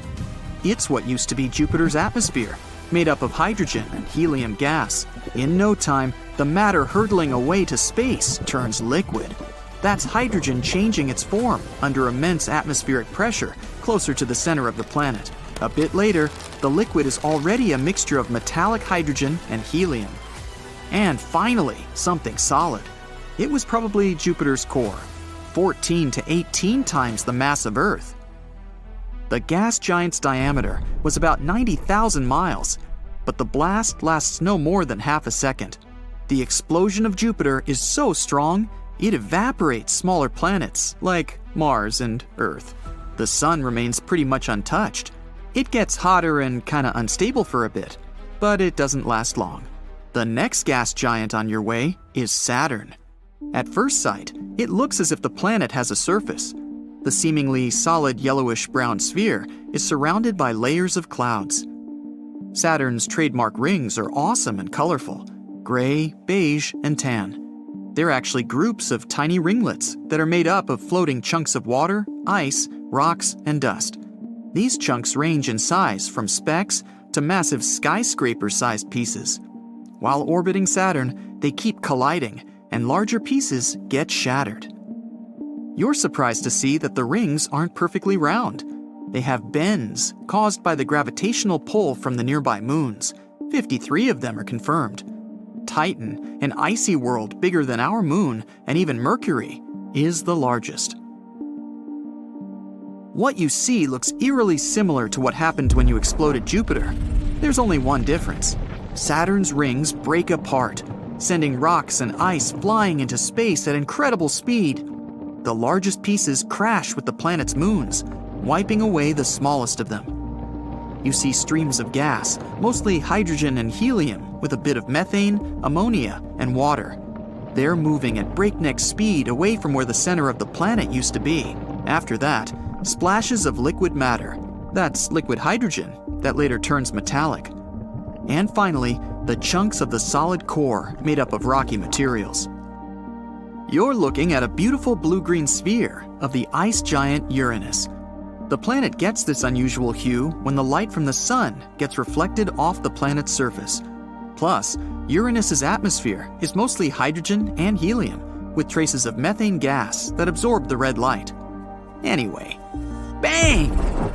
This time, it's massive blobs of ice that are hurtling in your direction first. They used to be the part of the planet's ice mantle that once made up 80% of the planet's volume. But why does this ice look liquid? On Uranus, frozen liquid isn't solid like on Earth. Ice is a hot, dense fluid made up of water, ammonia ice, and methane. It's often called the water-ammonia ocean. After the bizarre ice rain, you see solid pieces of the planet's rocky core. It used to be small, no more than half the Earth's mass. Some of Uranus's moons get pulverized in the explosion, and several even get ejected out of the solar system. The explosion also slightly shifts Neptune's orbit. And the last planet on your way, Neptune. It looks blue because of a layer of swirling gas and permanent clouds. No time to linger. Boom! The planet doesn't have a solid surface.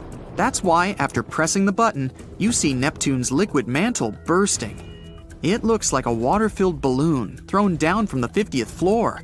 This sends splashes of water, ammonia, and methane ices away into space.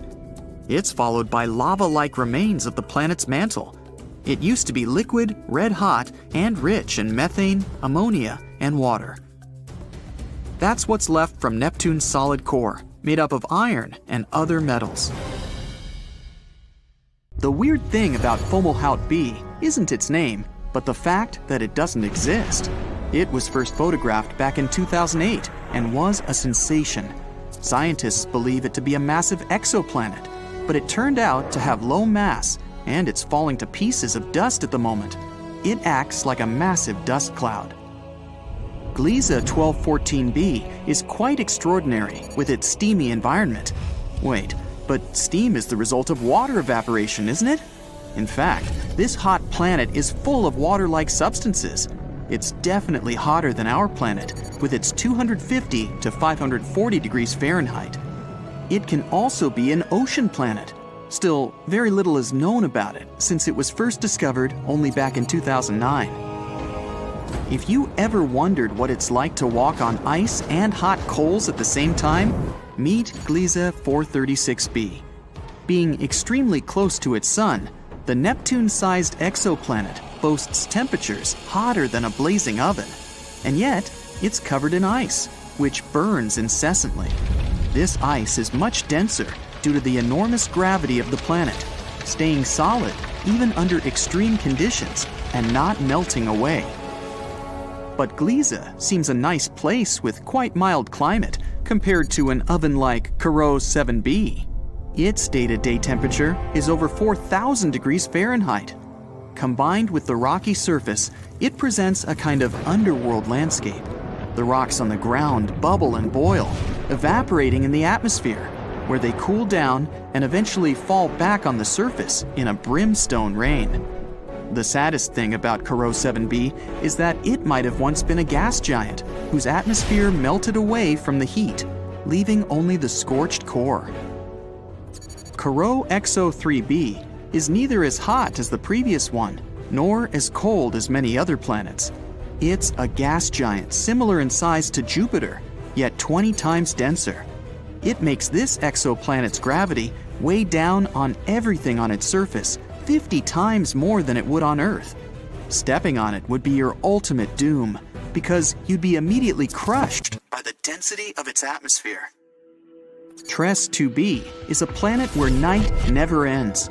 And it's not your regular night with stars shining in the beautiful skies.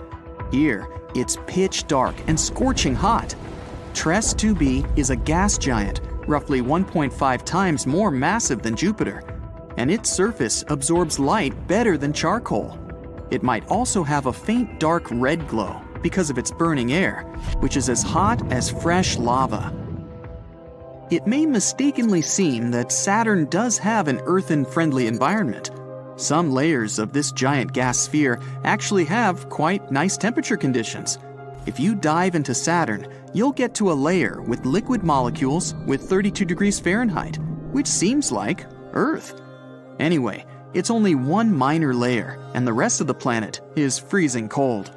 So you'll never be able to land on Saturn and be the same human being like you are on Earth.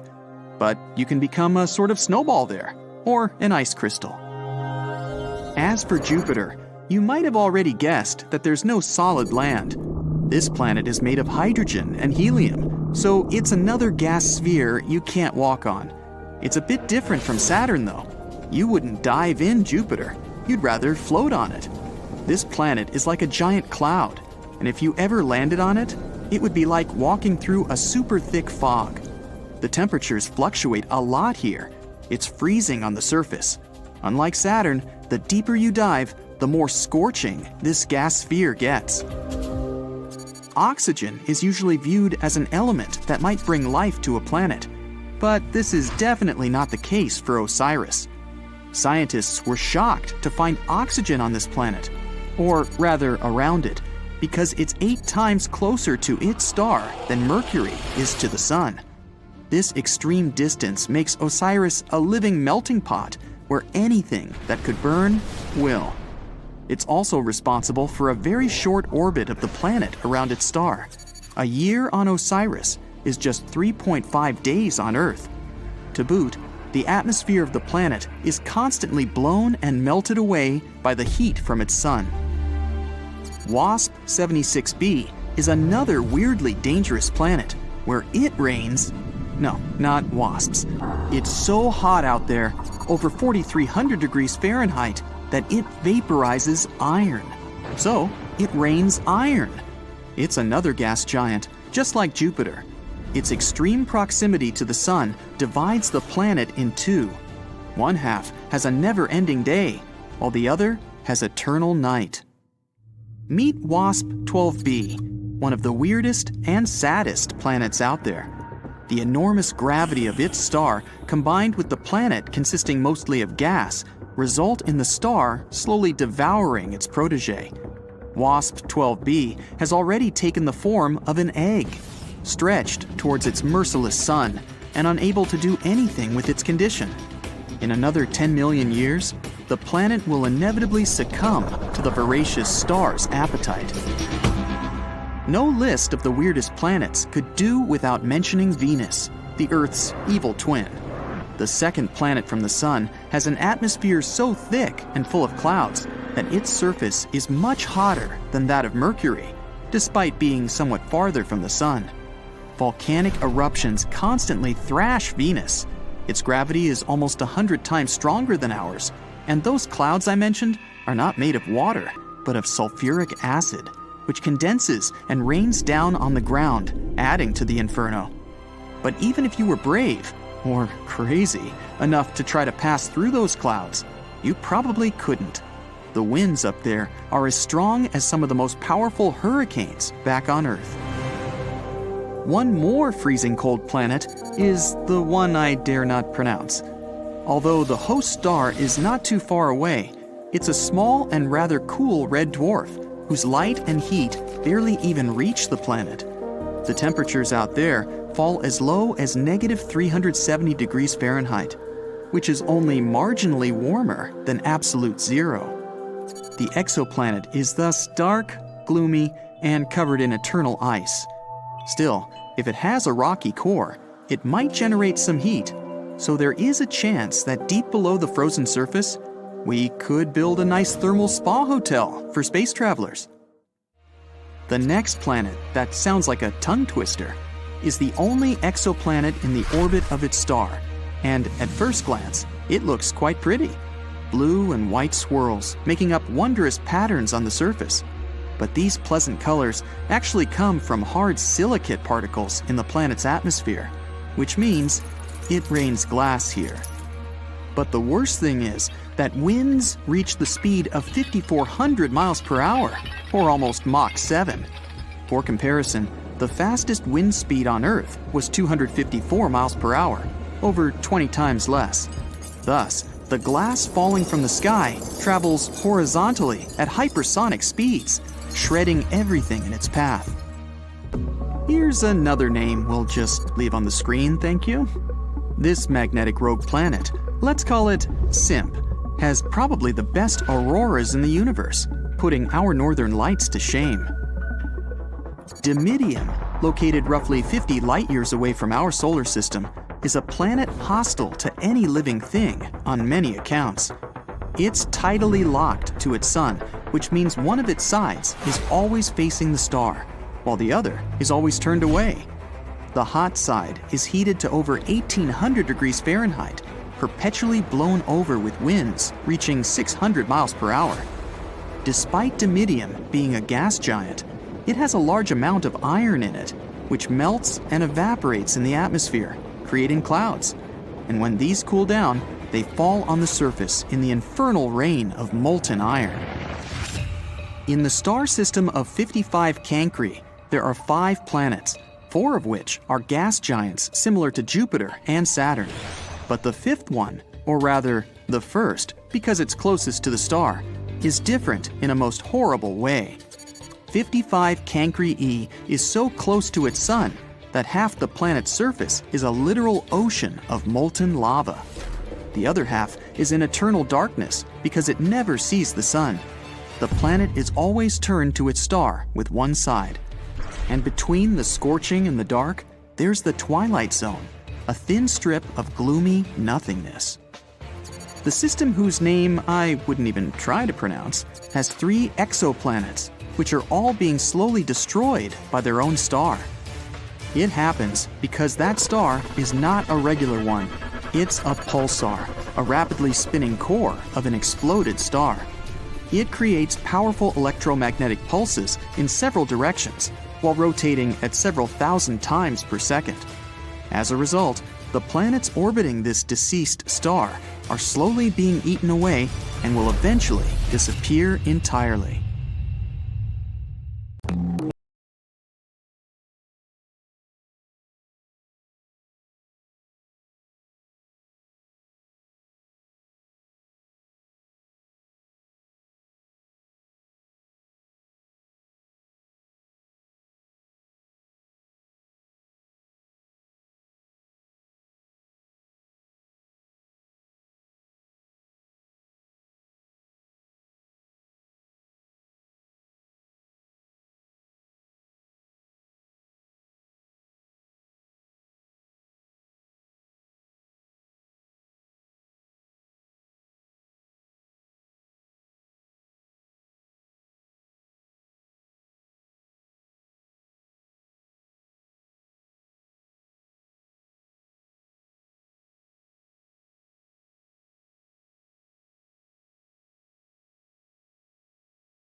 800 degrees, but at night, it drops to -290. Days on Mercury are kind of crazy.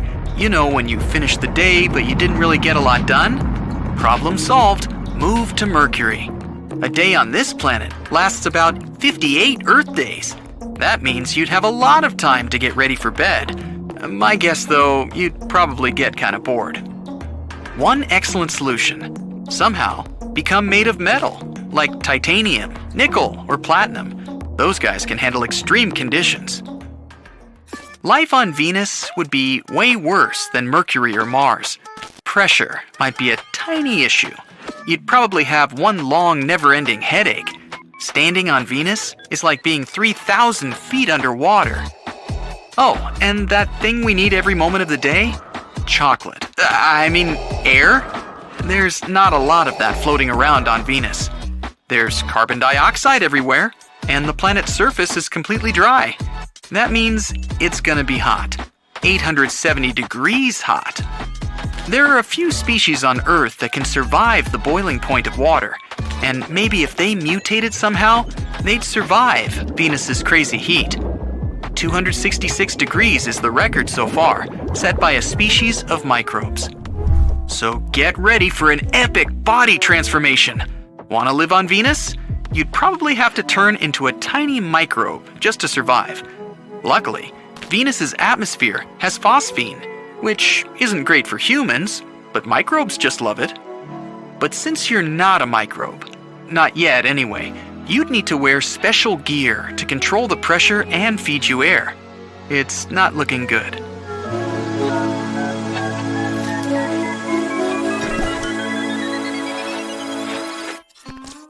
Maybe it'd be easier on Jupiter. Yeah!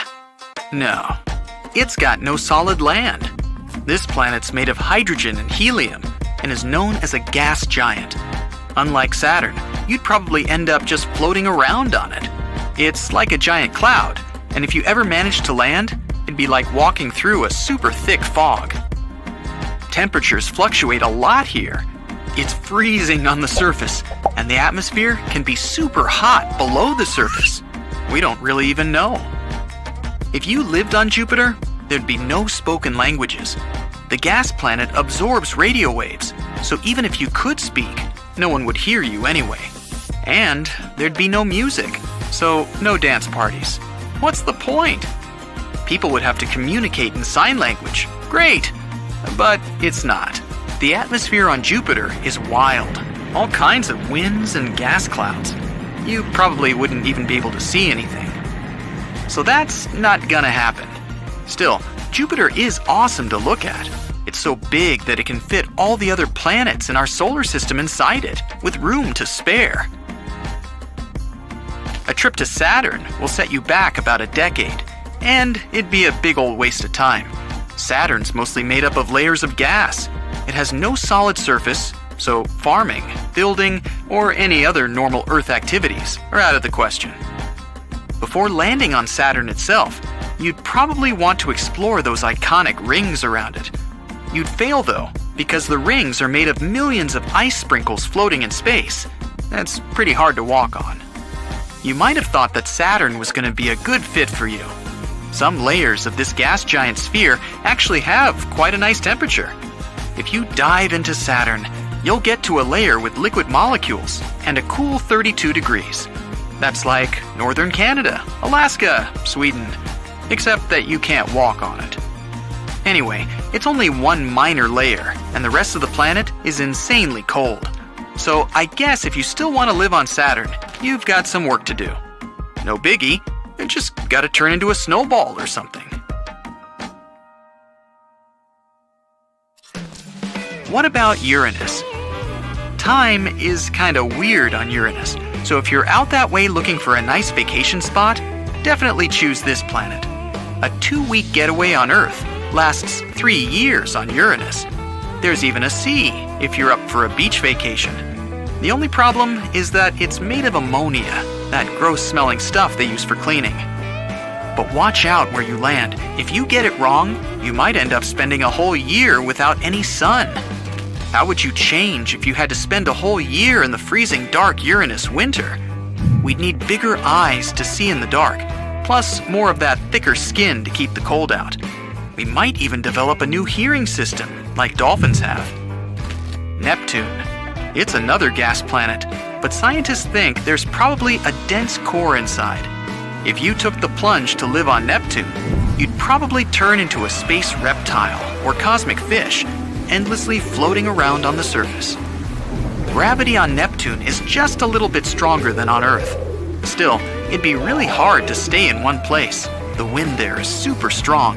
You'd have to be much heavier to resist it. Time to eat again, woohoo! But this planet's really impossible to live on. Scientists don't even want to send another spacecraft there. Welcome to Pluto. Freezing cold, tiny, and super far away. Doesn't sound too exciting. It's even smaller than our moon. It would be so hard to stay on the planet. No more trampoline parks, people. You'd probably have to build yourself a huge machine that would spin you around, sort of a fake gravity machine. Still, you try spinning around all day, you'd need a brand new nervous system to avoid feeling queasy all the time. But Pluto's not all bad. There's a liquid water ocean beneath the surface, and ice mountains.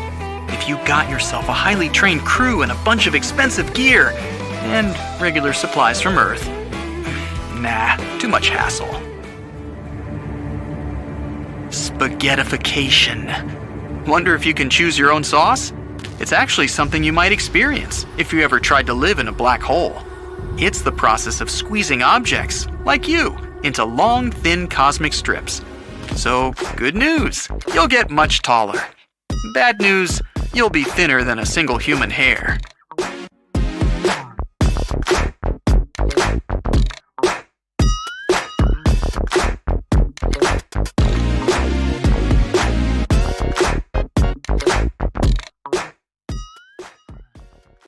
You get the last instructions from the team and get into your spaceship.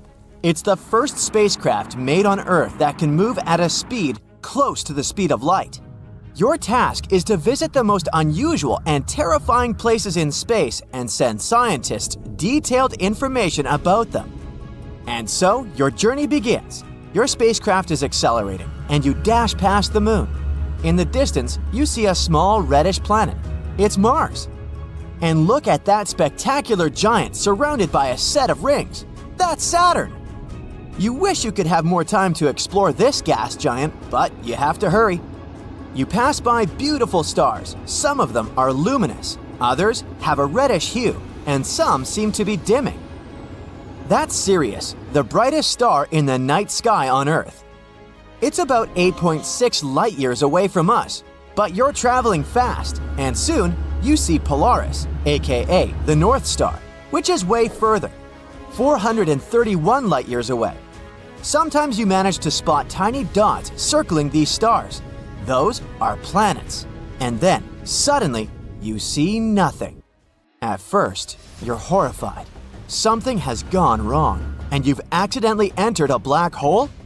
Has your equipment malfunctioned? Because it seems that at a distance of 700 million light-years away from Earth, there's a hole. A blank void with no galaxies, stars, planets, or asteroids. You can't see anything. The void is a roughly spherical region of about 330 million light-years across. Our home Milky Way galaxy could fit in there billions of times over. And then it dawns on you. What you're looking at is the mysterious Boötes void. It lies about 700 million light-years away from Earth in the constellation of Boötes, the herdsman driving the plow around the North Pole. At first, this void was called the Great Nothing, but later it was given its current name. Now we know that galaxies look like a giant web. Most of them are parts of long structures called filaments. Those wind through the cosmos, and when they meet, they form regions with a high concentration of galaxies. These regions are what we know as galaxy clusters, but between these clusters and threads, there are ginormous empty voids that hardly contain any galaxies. Such voids actually make up almost 80% of the observable universe, and most of them are huge, from 30 to 300 million light-years wide. The Boötes void is one of the most massive ones. It's even earned the title of supervoid. Astronomers think it might be the result of a few smaller voids merging together. But what could have caused such giant empty areas to appear in the first place? The reason might lie in the origin of the universe. In its early days, all the matter in the universe was packed together quite tightly. Astronomers even think it was something like a uniform soup. But pretty soon, random quantum fluctuations started distributing this matter. Some areas became denser. As a result, their gravitational pull became stronger, and they began stealing matter from less dense regions. This made such areas even denser, and they kept attracting more and more matter. At the same time, smaller clumps of matter started drifting further away from the center, forming galaxies. After staring at nothingness for some time, you decide to explore other space objects and start the engine of your spacecraft again. There's one kind of space formation you've been looking forward to seeing: nebulas. Those are gigantic clouds of gas and dust. With time, gravity starts to pull these clumps of dust and gas together. They grow larger and larger, and their gravity gets more powerful. Sounds familiar, doesn't it? One day, this mass becomes so big that it collapses under its own gravity and forms new stars. So, you decide to visit some of the most beautiful nebulas out there. And you start with the Butterfly Nebula. This butterfly's wingspan is more than 3 light years. And the structure inside the nebula is one of the most complicated ever observed. The central star, a white dwarf, is heated to an incredible 450,000 degrees Fahrenheit. It means it was formed from a gargantuan star, likely more than 5 times the size of our Sun. The white dwarf is surrounded by a thick disk of dust and gas at the equator. That's what probably makes the whole structure look like an hourglass or a butterfly. The next place you decide to visit is the Eskimo Nebula, 5,000 light-years away from Earth in the constellation of Gemini. It was discovered more than 200 years ago and got its name for a reason. Its double shell formation looks like a person's face hidden in a padded hood of a winter jacket. But in reality, this parka is a disk of material with a ring of comet-shaped objects. And the tails of these objects stream away from the star at the center of the Eskimo Nebula. The bizarre orange streaks in the outer part of the cloud stretch light-years away in all directions. As for the Eskimo's face, even though it resembles a ball of twine, in reality, it's a bubble of material blown into space by the wind of high-speed material produced by the central star. Your next destination is the Ring Nebula. At first sight, it's a giant cloud of dust and gas surrounding an old, almost extinguished star, which does look like a ring. But astronomers say the nebula isn't a bagel, it's a jelly-filled donut. The deep space colorful object more than 2,000 light-years away from Earth is actually a ring that wraps around a blue, ball-shaped structure. Each end of the structure sticks out of the ring's opposite sides. Now you can head to a place called the Pillars of Creation. You find it more than 7,000 light-years away from Earth in the Eagle Nebula. That's a young cluster of stars just 5.5 million years old, space babies. Once, the Hubble Space Telescope managed to take an image of several dark silhouettes near the nebula's center. And now you can see them with your own eyes. Those are the so-called Pillars of Creation, an active star-forming region. And since you've already visited a star-forming region, why don't you drop by a living fossil galaxy? For example, DG-SAT-1. It's as big as the Milky Way, but it's nearly invisible because its stars are spread out incredibly thinly. But what makes the galaxy so unique is that it's sitting all alone, unlike other galaxies of this kind, which are usually found in clusters. It can mean that DG-SAT-1 was formed in a different era, probably a mere 1 billion years after the Big Bang. If it's true, the galaxy is a real living fossil.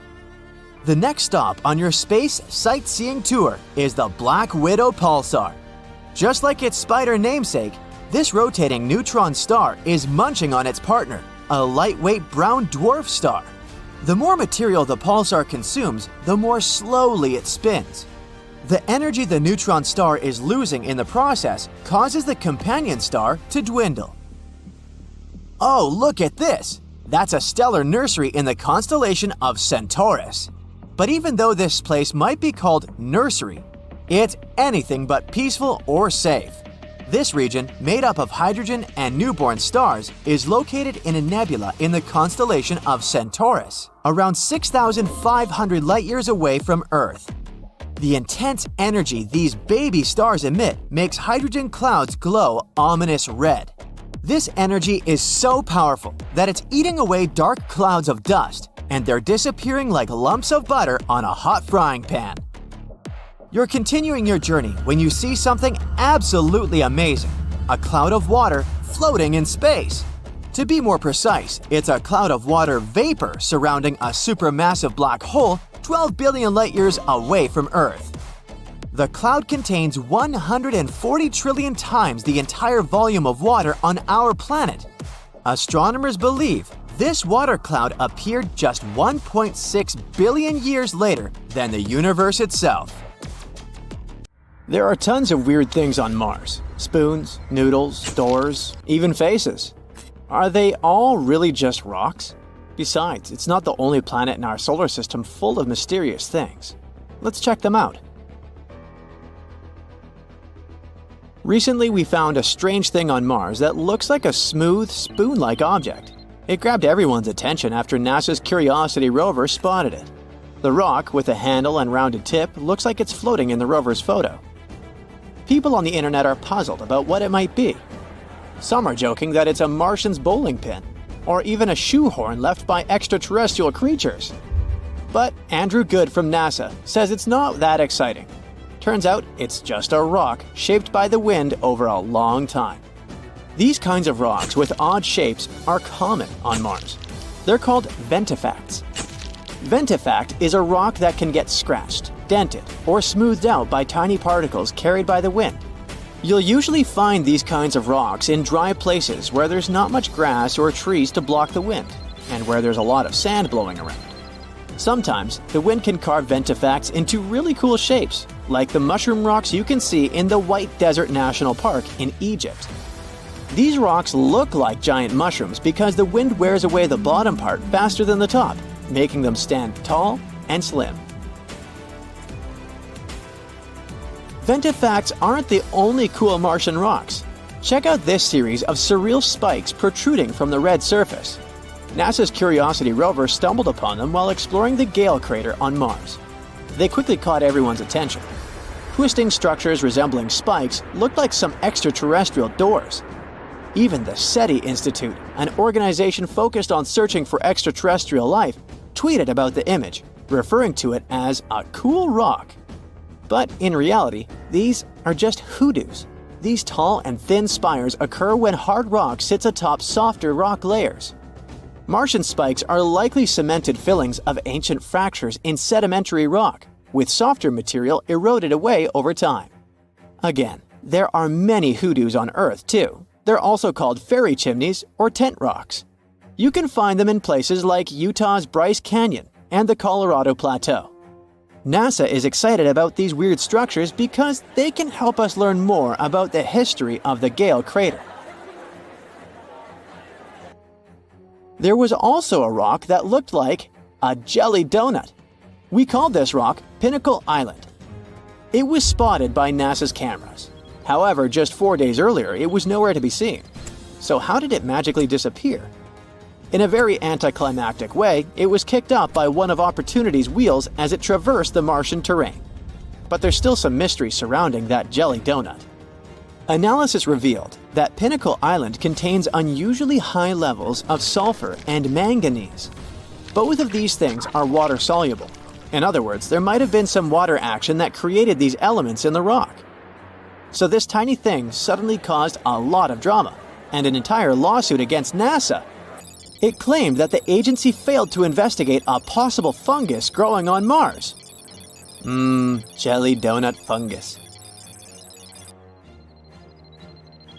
But not all our findings are natural. Another puzzling discovery was this thing the Perseverance rover spotted. It's something that looks like tangled spaghetti or string. Just like the donut, this mysterious object showed up in a rover camera image and then vanished from the sandy ground in several days. It turns out that it could be debris from the rover's landing system. Perseverance landed in the Jezero crater in February 2021. It had a rough landing and accidentally scattered debris around. Some of these debris pieces have been showing up in the rover's images for a while now. The string-like object is likely a piece of shredded Dacron netting, which is a type of fiber used in thermal blankets. These blankets help regulate equipment temperatures during the super hot process of landing on Mars. It probably underwent significant unraveling and shredding due to strong forces during the landing. Thermal blankets lost a bunch of stuff back then. For example, this shiny foil piece spotted in June. The rover found it on a rock. What's remarkable is how far some of the debris has traveled. The rover landed about 1.2 miles away from where it's currently exploring. It's probably because the crash threw the debris into the air, and the Martian winds carried it over such a distance. Mars is known for its strong winds, which can move lightweight objects. However, while it's fun to stumble upon them on images, there are concerns about the debris and trash on Mars. We haven't even fixed this problem on Earth, and we're already creating it on Mars. The debris we left on the red planet is already accumulating in an area called Hogwallow Flats. Plus, the debris can accidentally contaminate the sample tubes used for collecting Martian rocks. So far, NASA isn't overly worried about this, but they're keeping a close eye on it to prevent any issues with the rovers. Now, how about not things, but animals? Curiosity caused quite a stir when it captured something that looked like a rat on Mars. Some started speculating that it could be evidence of indigenous Martian life, or even that this rodent was brought along by Curiosity. But the Mars rat, once again, turned out to be just a weird rock. It looked interesting because of the natural processes like wind erosion and mechanical abrasion. We also found some worm-looking things. Curiosity snapped a picture of a formation that looks like worms wriggling across the Martian landscape. Despite its tiny size, this formation stands out with its unique shape and rough texture. It's probably made of durable material resistant to Mars's harsh erosion. And finally, our top mysterious finding is the face on Mars. Cydonia is a region on Mars that has captured both scientific and popular interest. It's located in Mars's northern hemisphere. It lies between heavily cratered regions to the south and relatively smooth plains to the north. There's a theory that the northern plains may have once been ocean beds.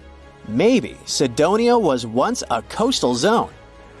This place is full of interesting and beautiful features that tell us a lot about the history of the Red Planet. But its most interesting feature was the Martian face. This thing gained widespread attention when it was snapped by the Viking 1 orbiter in 1976. Some believed that it was evidence of a long-lost Martian civilization. At first, NASA dismissed it as a trick of light and shadow. But after some analysis, it turned out to be, another rock. We also saw a face of a bear. It was captured by the high-resolution imaging experiment camera. In an image, we can see a circular fracture pattern that looks like a bear's head, with two craters forming the eyes and a V-shaped collapse structure like the nose. The head likely formed because something heavy settled on top of an old hole in the ground.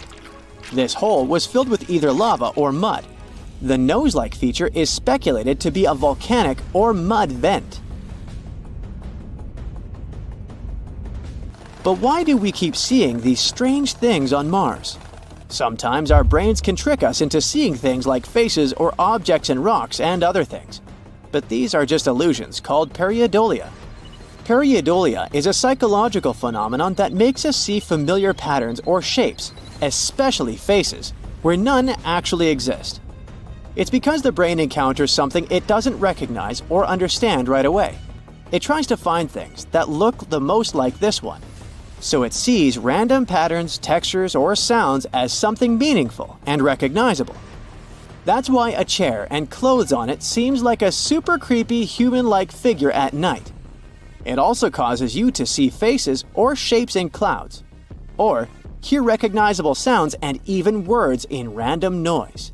It's a fascinating proof of the power of our perception, but we also should be careful with it and not let our imagination run wild. How about playing golf? Not on Earth, but on the moon. Let's journey back to a time 50 years ago when one astronaut turned the lunar surface into the most unusual golf course ever. Any golfer will tell you how tricky it is to avoid sand traps, but picture Alan Shepard, a NASA astronaut dealing with an entire surface that feels like super fine powder. During the Apollo 14 mission, he took a break to showcase some spacey golf skills for everyone watching from Earth. After his first shot, he excitedly made another. For him, it seemed the ball went forever and ever. Let's dial back to reality for a moment. Thanks to the research by the United States Golf Association, or USGA, we've got some numbers. They found that Alan's first moon ball traveled 24 yards, and his second stretched for 40 yards. Now, how does that compare to the average golf shots back here? In regular gravity, one usually swings to about 216 yards. Just goes to show, while we've upgraded our golf game on Earth with tech and training, the moon's low-gravity playground is a different environment altogether. Now let's give Alan some props. Moon golf? Not as simple as you might think. His club wasn't one from your local sports store. It was a makeshift one. A moon sample collector with a club head stuck to it. Add to that the bulky spacesuit he had on. Imagine trying to swing wearing an outfit that's as stiff as cardboard. With all that gear, Alan could only muster a one-handed swing. Care to have a similar experience? Well, you might not be able to play golf on the moon anytime soon, but you can give it a shot underwater. Some say the conditions are similar. Here's where it gets even more interesting. The USGA didn't just take Alan's word on where the balls landed. They wanted to investigate. For starters, they used ultra-clear footage of the Apollo 14 mission. They also used some sharp images from NASA's special moon camera, launched in 2009. Using this imagery, they mapped out the journey of those two golf balls. Alan loved his unique golf club so much, he wanted to bring it back home. No big deal, right? Well, you see, in those days, astronauts would leave behind unnecessary items to make space for moon rocks. But not this club. So during the 70s, this interstellar golf club found a new home at the USGA Museum in New Jersey. Unlike regular golf clubs, this one had a twist. It was crafted from aluminum and Teflon. It was built to fold and fit snugly within the tight spaces of the lunar lander. How did this whole moon golf idea even pop up? Well, in 1970, golf legend Bob Hope paid a visit to NASA. Inspired by Hope's love for golf, an idea came into Shepard's head: moon golf. To turn his dream into reality, he collaborated with a golf professional and NASA's tech specialists. Together, they crafted a club that met NASA's strict safety norms. But hey, Alan didn't want this to be just a surprise stunt. Remember, traveling to the moon required very strict protocols. They couldn't just randomly have a picnic up there, you know? So, Alan made sure NASA officials agreed with this impromptu game of golf. They were initially skeptical, but eventually gave the green light after Alan passionately laid out his plan. He also promised he'd start playing if everything went smoothly on the mission. Determined to make it perfect, Alan prepped like a champ. The story goes that he'd put on his hefty spacesuit and sneak off to secret spots so he could practice. Decades later, he'd still be reflecting on his lunar escapade. He was the only golfer to ever swing on the moon. It's not just golf balls that astronauts left behind on their trips. there were actually a lot of objects left on the moon between 1969 and 1972, the year of the last moon landing. Each time you gaze up at the moon, remember that there's a cute family photo up there, some huge science gadgets, a small statue, a bunch of, well, human waste bags, and yes, some American flags. Years have passed by, and yes, technically those items are still hanging out there, though they've probably seen better days because of the harsh conditions on the moon. Some items had a special place in the astronauts' hearts and were meant to stay on the moon. But hey, leaving some stuff behind also meant they could bring back moon samples. You know the feeling. It's like when you need to make room in your suitcase for souvenirs when you're finishing a vacation. Does NASA have a complete list of things they left on the moon? Well, not really. In fact, one team tried to create a record of some of the items and reached an amazing list of 106 left there from the Apollo 11 mission alone. And that's not counting Neil Armstrong and Buzz Aldrin's famous footprints. The largest items at each landing site were mostly the sciencey stuff, like pieces of their lunar module and experiments to study the moon in depth. Then there were some beautiful tokens, like Apollo 11's plaque and a special disc with messages from leaders around the world. Some say the astronauts also took medals to remember some heroic cosmonauts, and they even left a gold olive branch, an age-old symbol of peace. Now, later moon missions had a little more fun, like Alan Shepard did with his golf game. But the award for the most heartwarming moment goes to Charlie Duke. During the Apollo 16 mission, he left a picture of his family up there. It's like he wanted them to be a part of the adventure. Although, a heads up, those photos probably didn't age well because of the moon's high exposure to the sun's radiation. There might just be an art museum up there on our satellite too. Let me explain. There's this tiny little art piece called the Moon Museum. It's a ceramic chip about the size of your nail, and it was crafted by an artist named Forrest Myers. This tiny object showcases miniature artworks from 6 talented people. Among them are even the famous Andy Warhol, the same artist known for his iconic soup cans and celebrity portraits. Forrest Myers said he wanted his mini museum to be on the moon, but there was a problem. NASA officials weren't exactly on board with the idea. However, Myers shared with the press that he handed over this art chip to an engineer working on the Apollo 12 mission. According to Myers, this engineer secretly tucked the Moon Museum onto a leg of the lunar lander. In case you haven't figured it out yet, these lunar landers don't come back to Earth after their mission.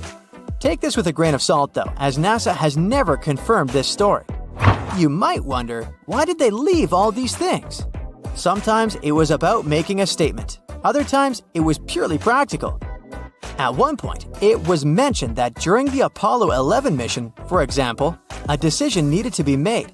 The astronauts had to quickly figure out what was essential for their trip back home. They ended up creating a cleanup spot, tossing away things they didn't need anymore. Leaving things behind on the moon isn't that different from how we leave things behind on Earth. Just like archaeologists study our ancient leftovers to learn about our ancestors. The stuff on the moon gives us insights about those incredible lunar missions. Some things they left had done their job, like the pole for the flag or the camera they used to broadcast those steps on the moon. Even the tools astronauts used to collect samples were left because they had more precious cargo to bring back – moon rocks. When it comes to the current state of all these items, scientists are not entirely sure. We do know that NASA's Moon Observer has spotted some of their shadows. They're still up there. The official gear was built to resist, so it might behave a bit better. But those personal items? They've probably seen better days. Soon we might start constructing loads of stuff on the moon.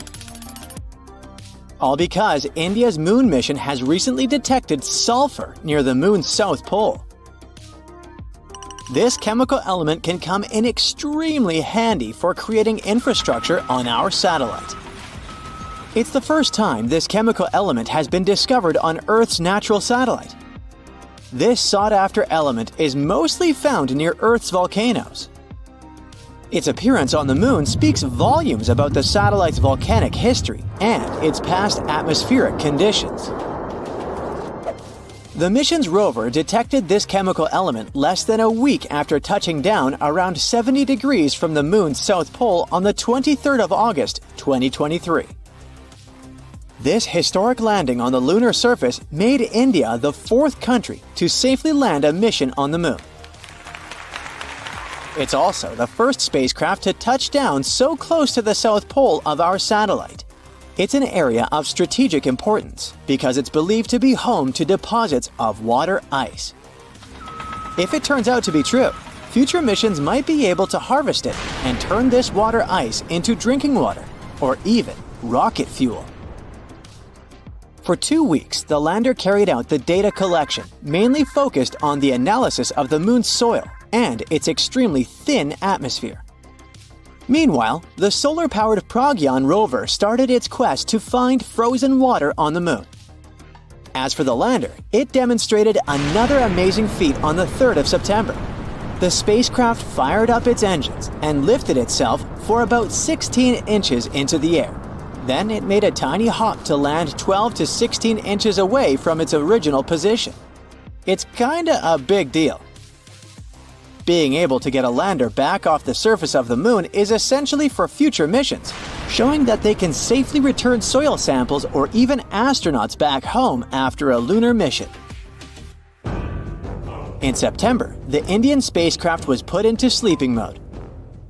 The 14-day-long lunar night was approaching, and the spacecraft wasn't designed to collect scientific data during this period of time. So far, we've learned about a few major findings of the mission. One is related to measuring the temperature of the moon's topsoil at different depths. Intriguingly, the surface of the satellite in that region turned out to be hotter than expected. It was believed that the temperature could be between 68 and 86 degrees Fahrenheit on the surface, but it was around 158 degrees Fahrenheit, way hotter than it should be. The other discovery indicates the presence of several chemical elements, including oxygen. Besides, the data received from the spacecraft confirms the presence of aluminum, calcium, iron, titanium, silicon, and other chemical elements on the lunar surface close to the South Pole. The rover also used special instruments designed to measure quakes and rumbles beneath the lunar surface to detect some seismic activity. It brings us back to the sulfur detected thanks to the rover's spectroscope. Scientists are currently working on figuring out whether this element formed on the surface in a natural way or whether it's the result of volcanic activity or a meteor strike.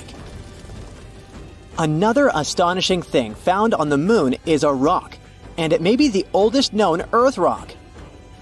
A 0.7-inch wide chip included in a large rock collection brought to our planet by Apollo astronauts might actually be a 4-billion-year-old fragment of Earth. This finding could help us paint a better picture of the intense pounding early Earth got at the dawn of its life. It could go like this. Soon after the rock formed, an asteroid impact might have blasted it from Earth. At that time, our planet's satellite was 3 times closer to Earth than it is today. The collision was so powerful that this chunk of terrestrial rock found its way to the moon. Later, this fragment got engulfed in a lunar breccia, a motley kind of rock. Eventually, the rock was brought back home to Earth by Apollo 14 astronauts. Even though scientists had found meteorites coming from Mars and the moon before, it was the first time a rock from the moon turned out to be a terrestrial meteorite. They also found out that the rock had formed in a water-rich environment at temperatures and pressures corresponding to those at around 12 miles beneath the surface of our planet. In 2019, China's Chang'e 4 mission made history by landing on the far side of the moon. The mission's rover helped researchers visualize structures hidden deep below the surface of the satellite, revealing billions of years of lunar history. The Yutu-2 rover made this discovery with the help of its lunar penetrating radar. It imaged deep into the moon's surface and listened to echoes of sound bouncing back off structures hidden from view under the surface of the moon.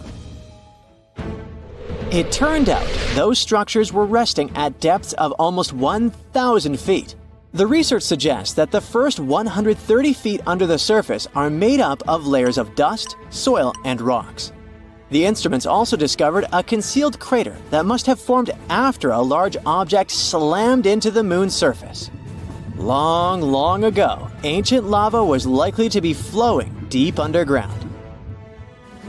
Researchers believe that the broken rocks around the formation might be debris produced by the impact. They also found that the volcanic rock layers were thinner the closer they were to the surface. Such a thickness variation of lava flows might mean a decrease in the number and magnitude of eruptions over time. So, lunar volcanic activity gradually dwindled since the moon's formation around 4.5 billion years ago. On the far side of the moon, there is one of the largest and oldest impact craters in our solar system, the South Pole Aitken Basin. Unfortunately, from Earth, you can only see its outer rim, which looks like a huge chain of mountains. It's a ginormous 8-mile deep dent, stretching for more than 1,500 miles in diameter and covering 1/4 of the moon's surface. Astronomers are sure that this crater appeared when an asteroid collided with the moon around 4 billion years ago. And now, look at this gigantic chunk of metal the size of 4 states of Connecticut. As for its weight in pounds, it's enough to say that the number contains 18 zeros. This mysterious mass is hidden about 180 miles under the moon's surface, somewhere in the middle of the South Pole Aitken Basin. It was discovered when GRAIL, which stands for NASA's Gravity Recovery and Interior Laboratory Mission, gathered data about our natural satellite. When examining this information, scientists noticed that in one place on the moon's surface, there was a weird change in gravity. After researching this phenomenon, they concluded that something mysterious was weighing down the basin floor there. So far, researchers haven't figured out the origin of the bizarre lump, but there are several theories. One of them claims that the finding is a chunk of dense oxide, which appeared when the moon was just taking its shape. At that time, the satellite was still covered with ancient oceans of magma, and the lump could be formed at the final stages of its cooling. However, most scientists support another theory, according to which the puzzling mass is part of the giant asteroid that once created the South Pole Aitken Basin. Since the thing is metallic, it's probably the iron-nickel core of the asteroid. There might be a labyrinth of lava tubes on the moon. Not so long ago, astronomers received the results of underground topography and discovered a massive cave under the surface of Earth's satellite. It could be the result of the lunar volcanic activity that happened more than 3 billion years ago. Streams of lava hardened, creating a thick, hard crust on the outside. But inside, it kept flowing, melting the rock and creating tunnels and caves. Numerous small pits in the moon's surface discovered by NASA seem to be the openings to such lava tubes.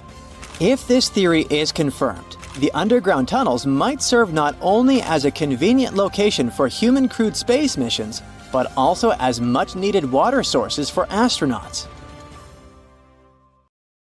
If you somehow fell into a black hole, it might change your future and erase your past. Well, at least theoretically. Let's start with the real world we live in. Here on planet Earth, your past can definitely define your future. But imagine you're not on Earth, but somewhere out there in the endless universe, and you stumble upon a certain type of black hole. The one that a UC Berkeley mathematician found.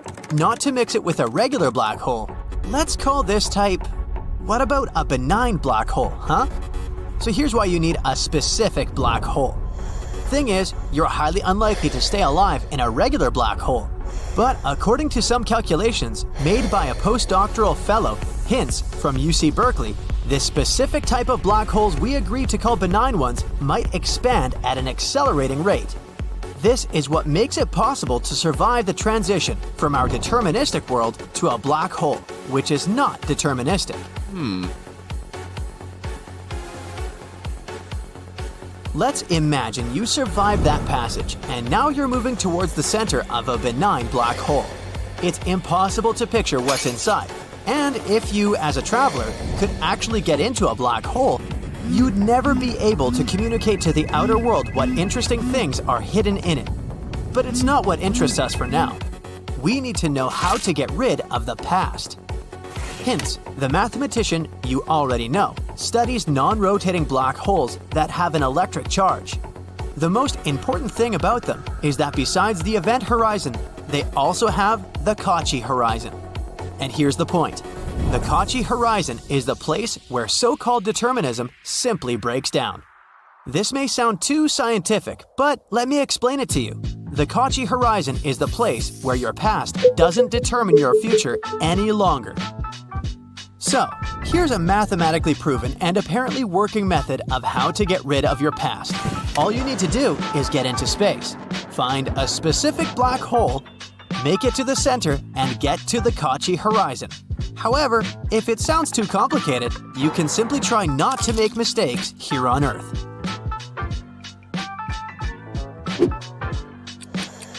Yeah, ideas like your past gets cancelled, you have an infinite amount of options of how your future will evolve, and all that jazz sounds as unrealistic as they are appealing.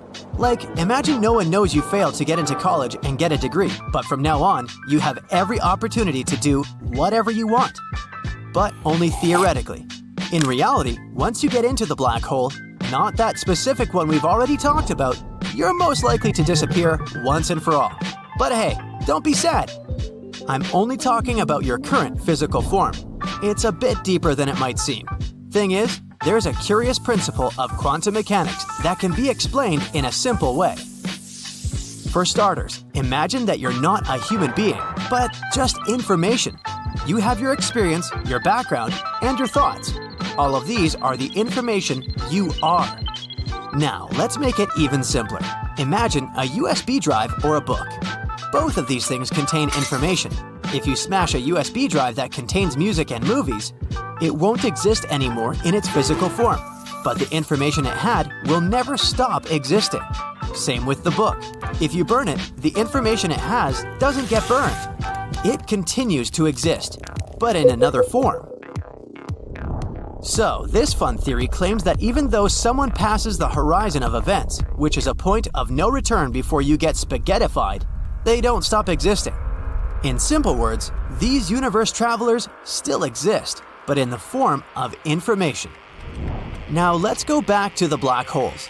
According to Stephen Hawking, black holes emit radiation. Radiation makes them shrink, and with time, I mean much time, a black hole can shrink so much that it eventually disappears. So what happens to the astronaut who got entangled in a black hole if it disappears? Nope, they won't be ejected from the black hole in the way they used to exist. However, they will still be ejected from there, but in the form of Hawking radiation. But it's just a theory.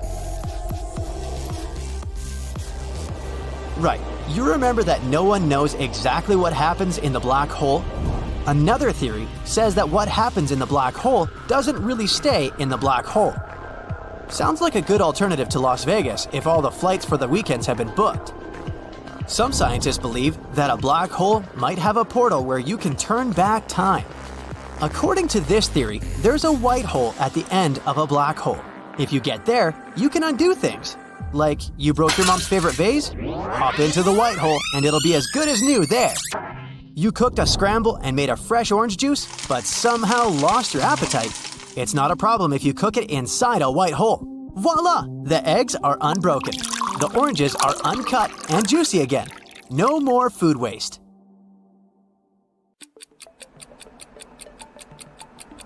Alright, turning back time sounds really cool, so I guess we might actually need a black hole to help us out.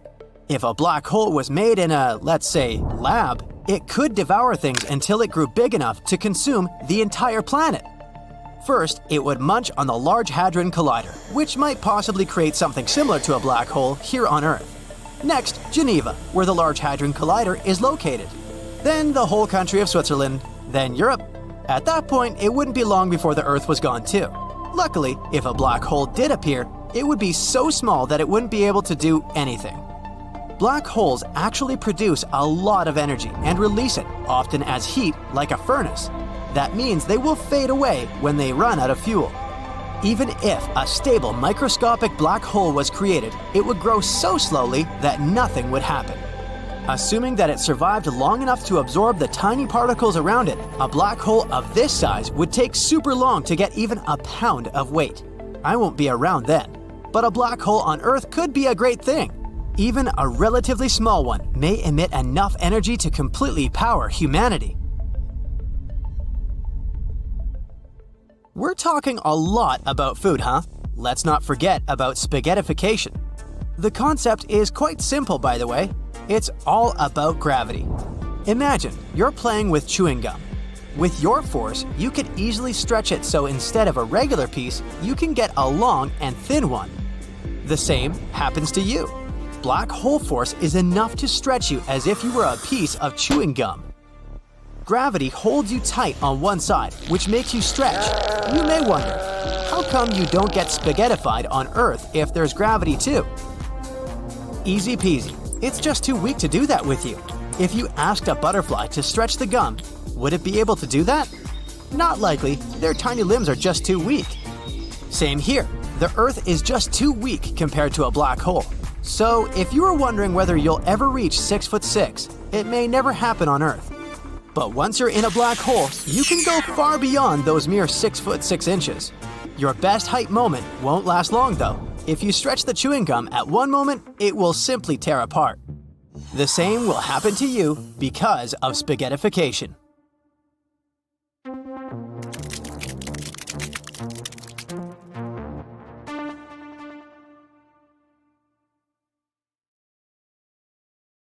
So, we might be getting closer to finding a massive icy planet beyond Neptune's orbit. Sorry Pluto, still not you. Recently, some universe mapping using data from a telescope in Hawaii eliminated about 78% of the possible locations for this mysterious Waldo from space. Some people call it Planet 9, while others prefer Planet X. Either way, it's been causing controversy since its existence was first proposed, and that is mainly because no study so far can answer the big question: does it really exist?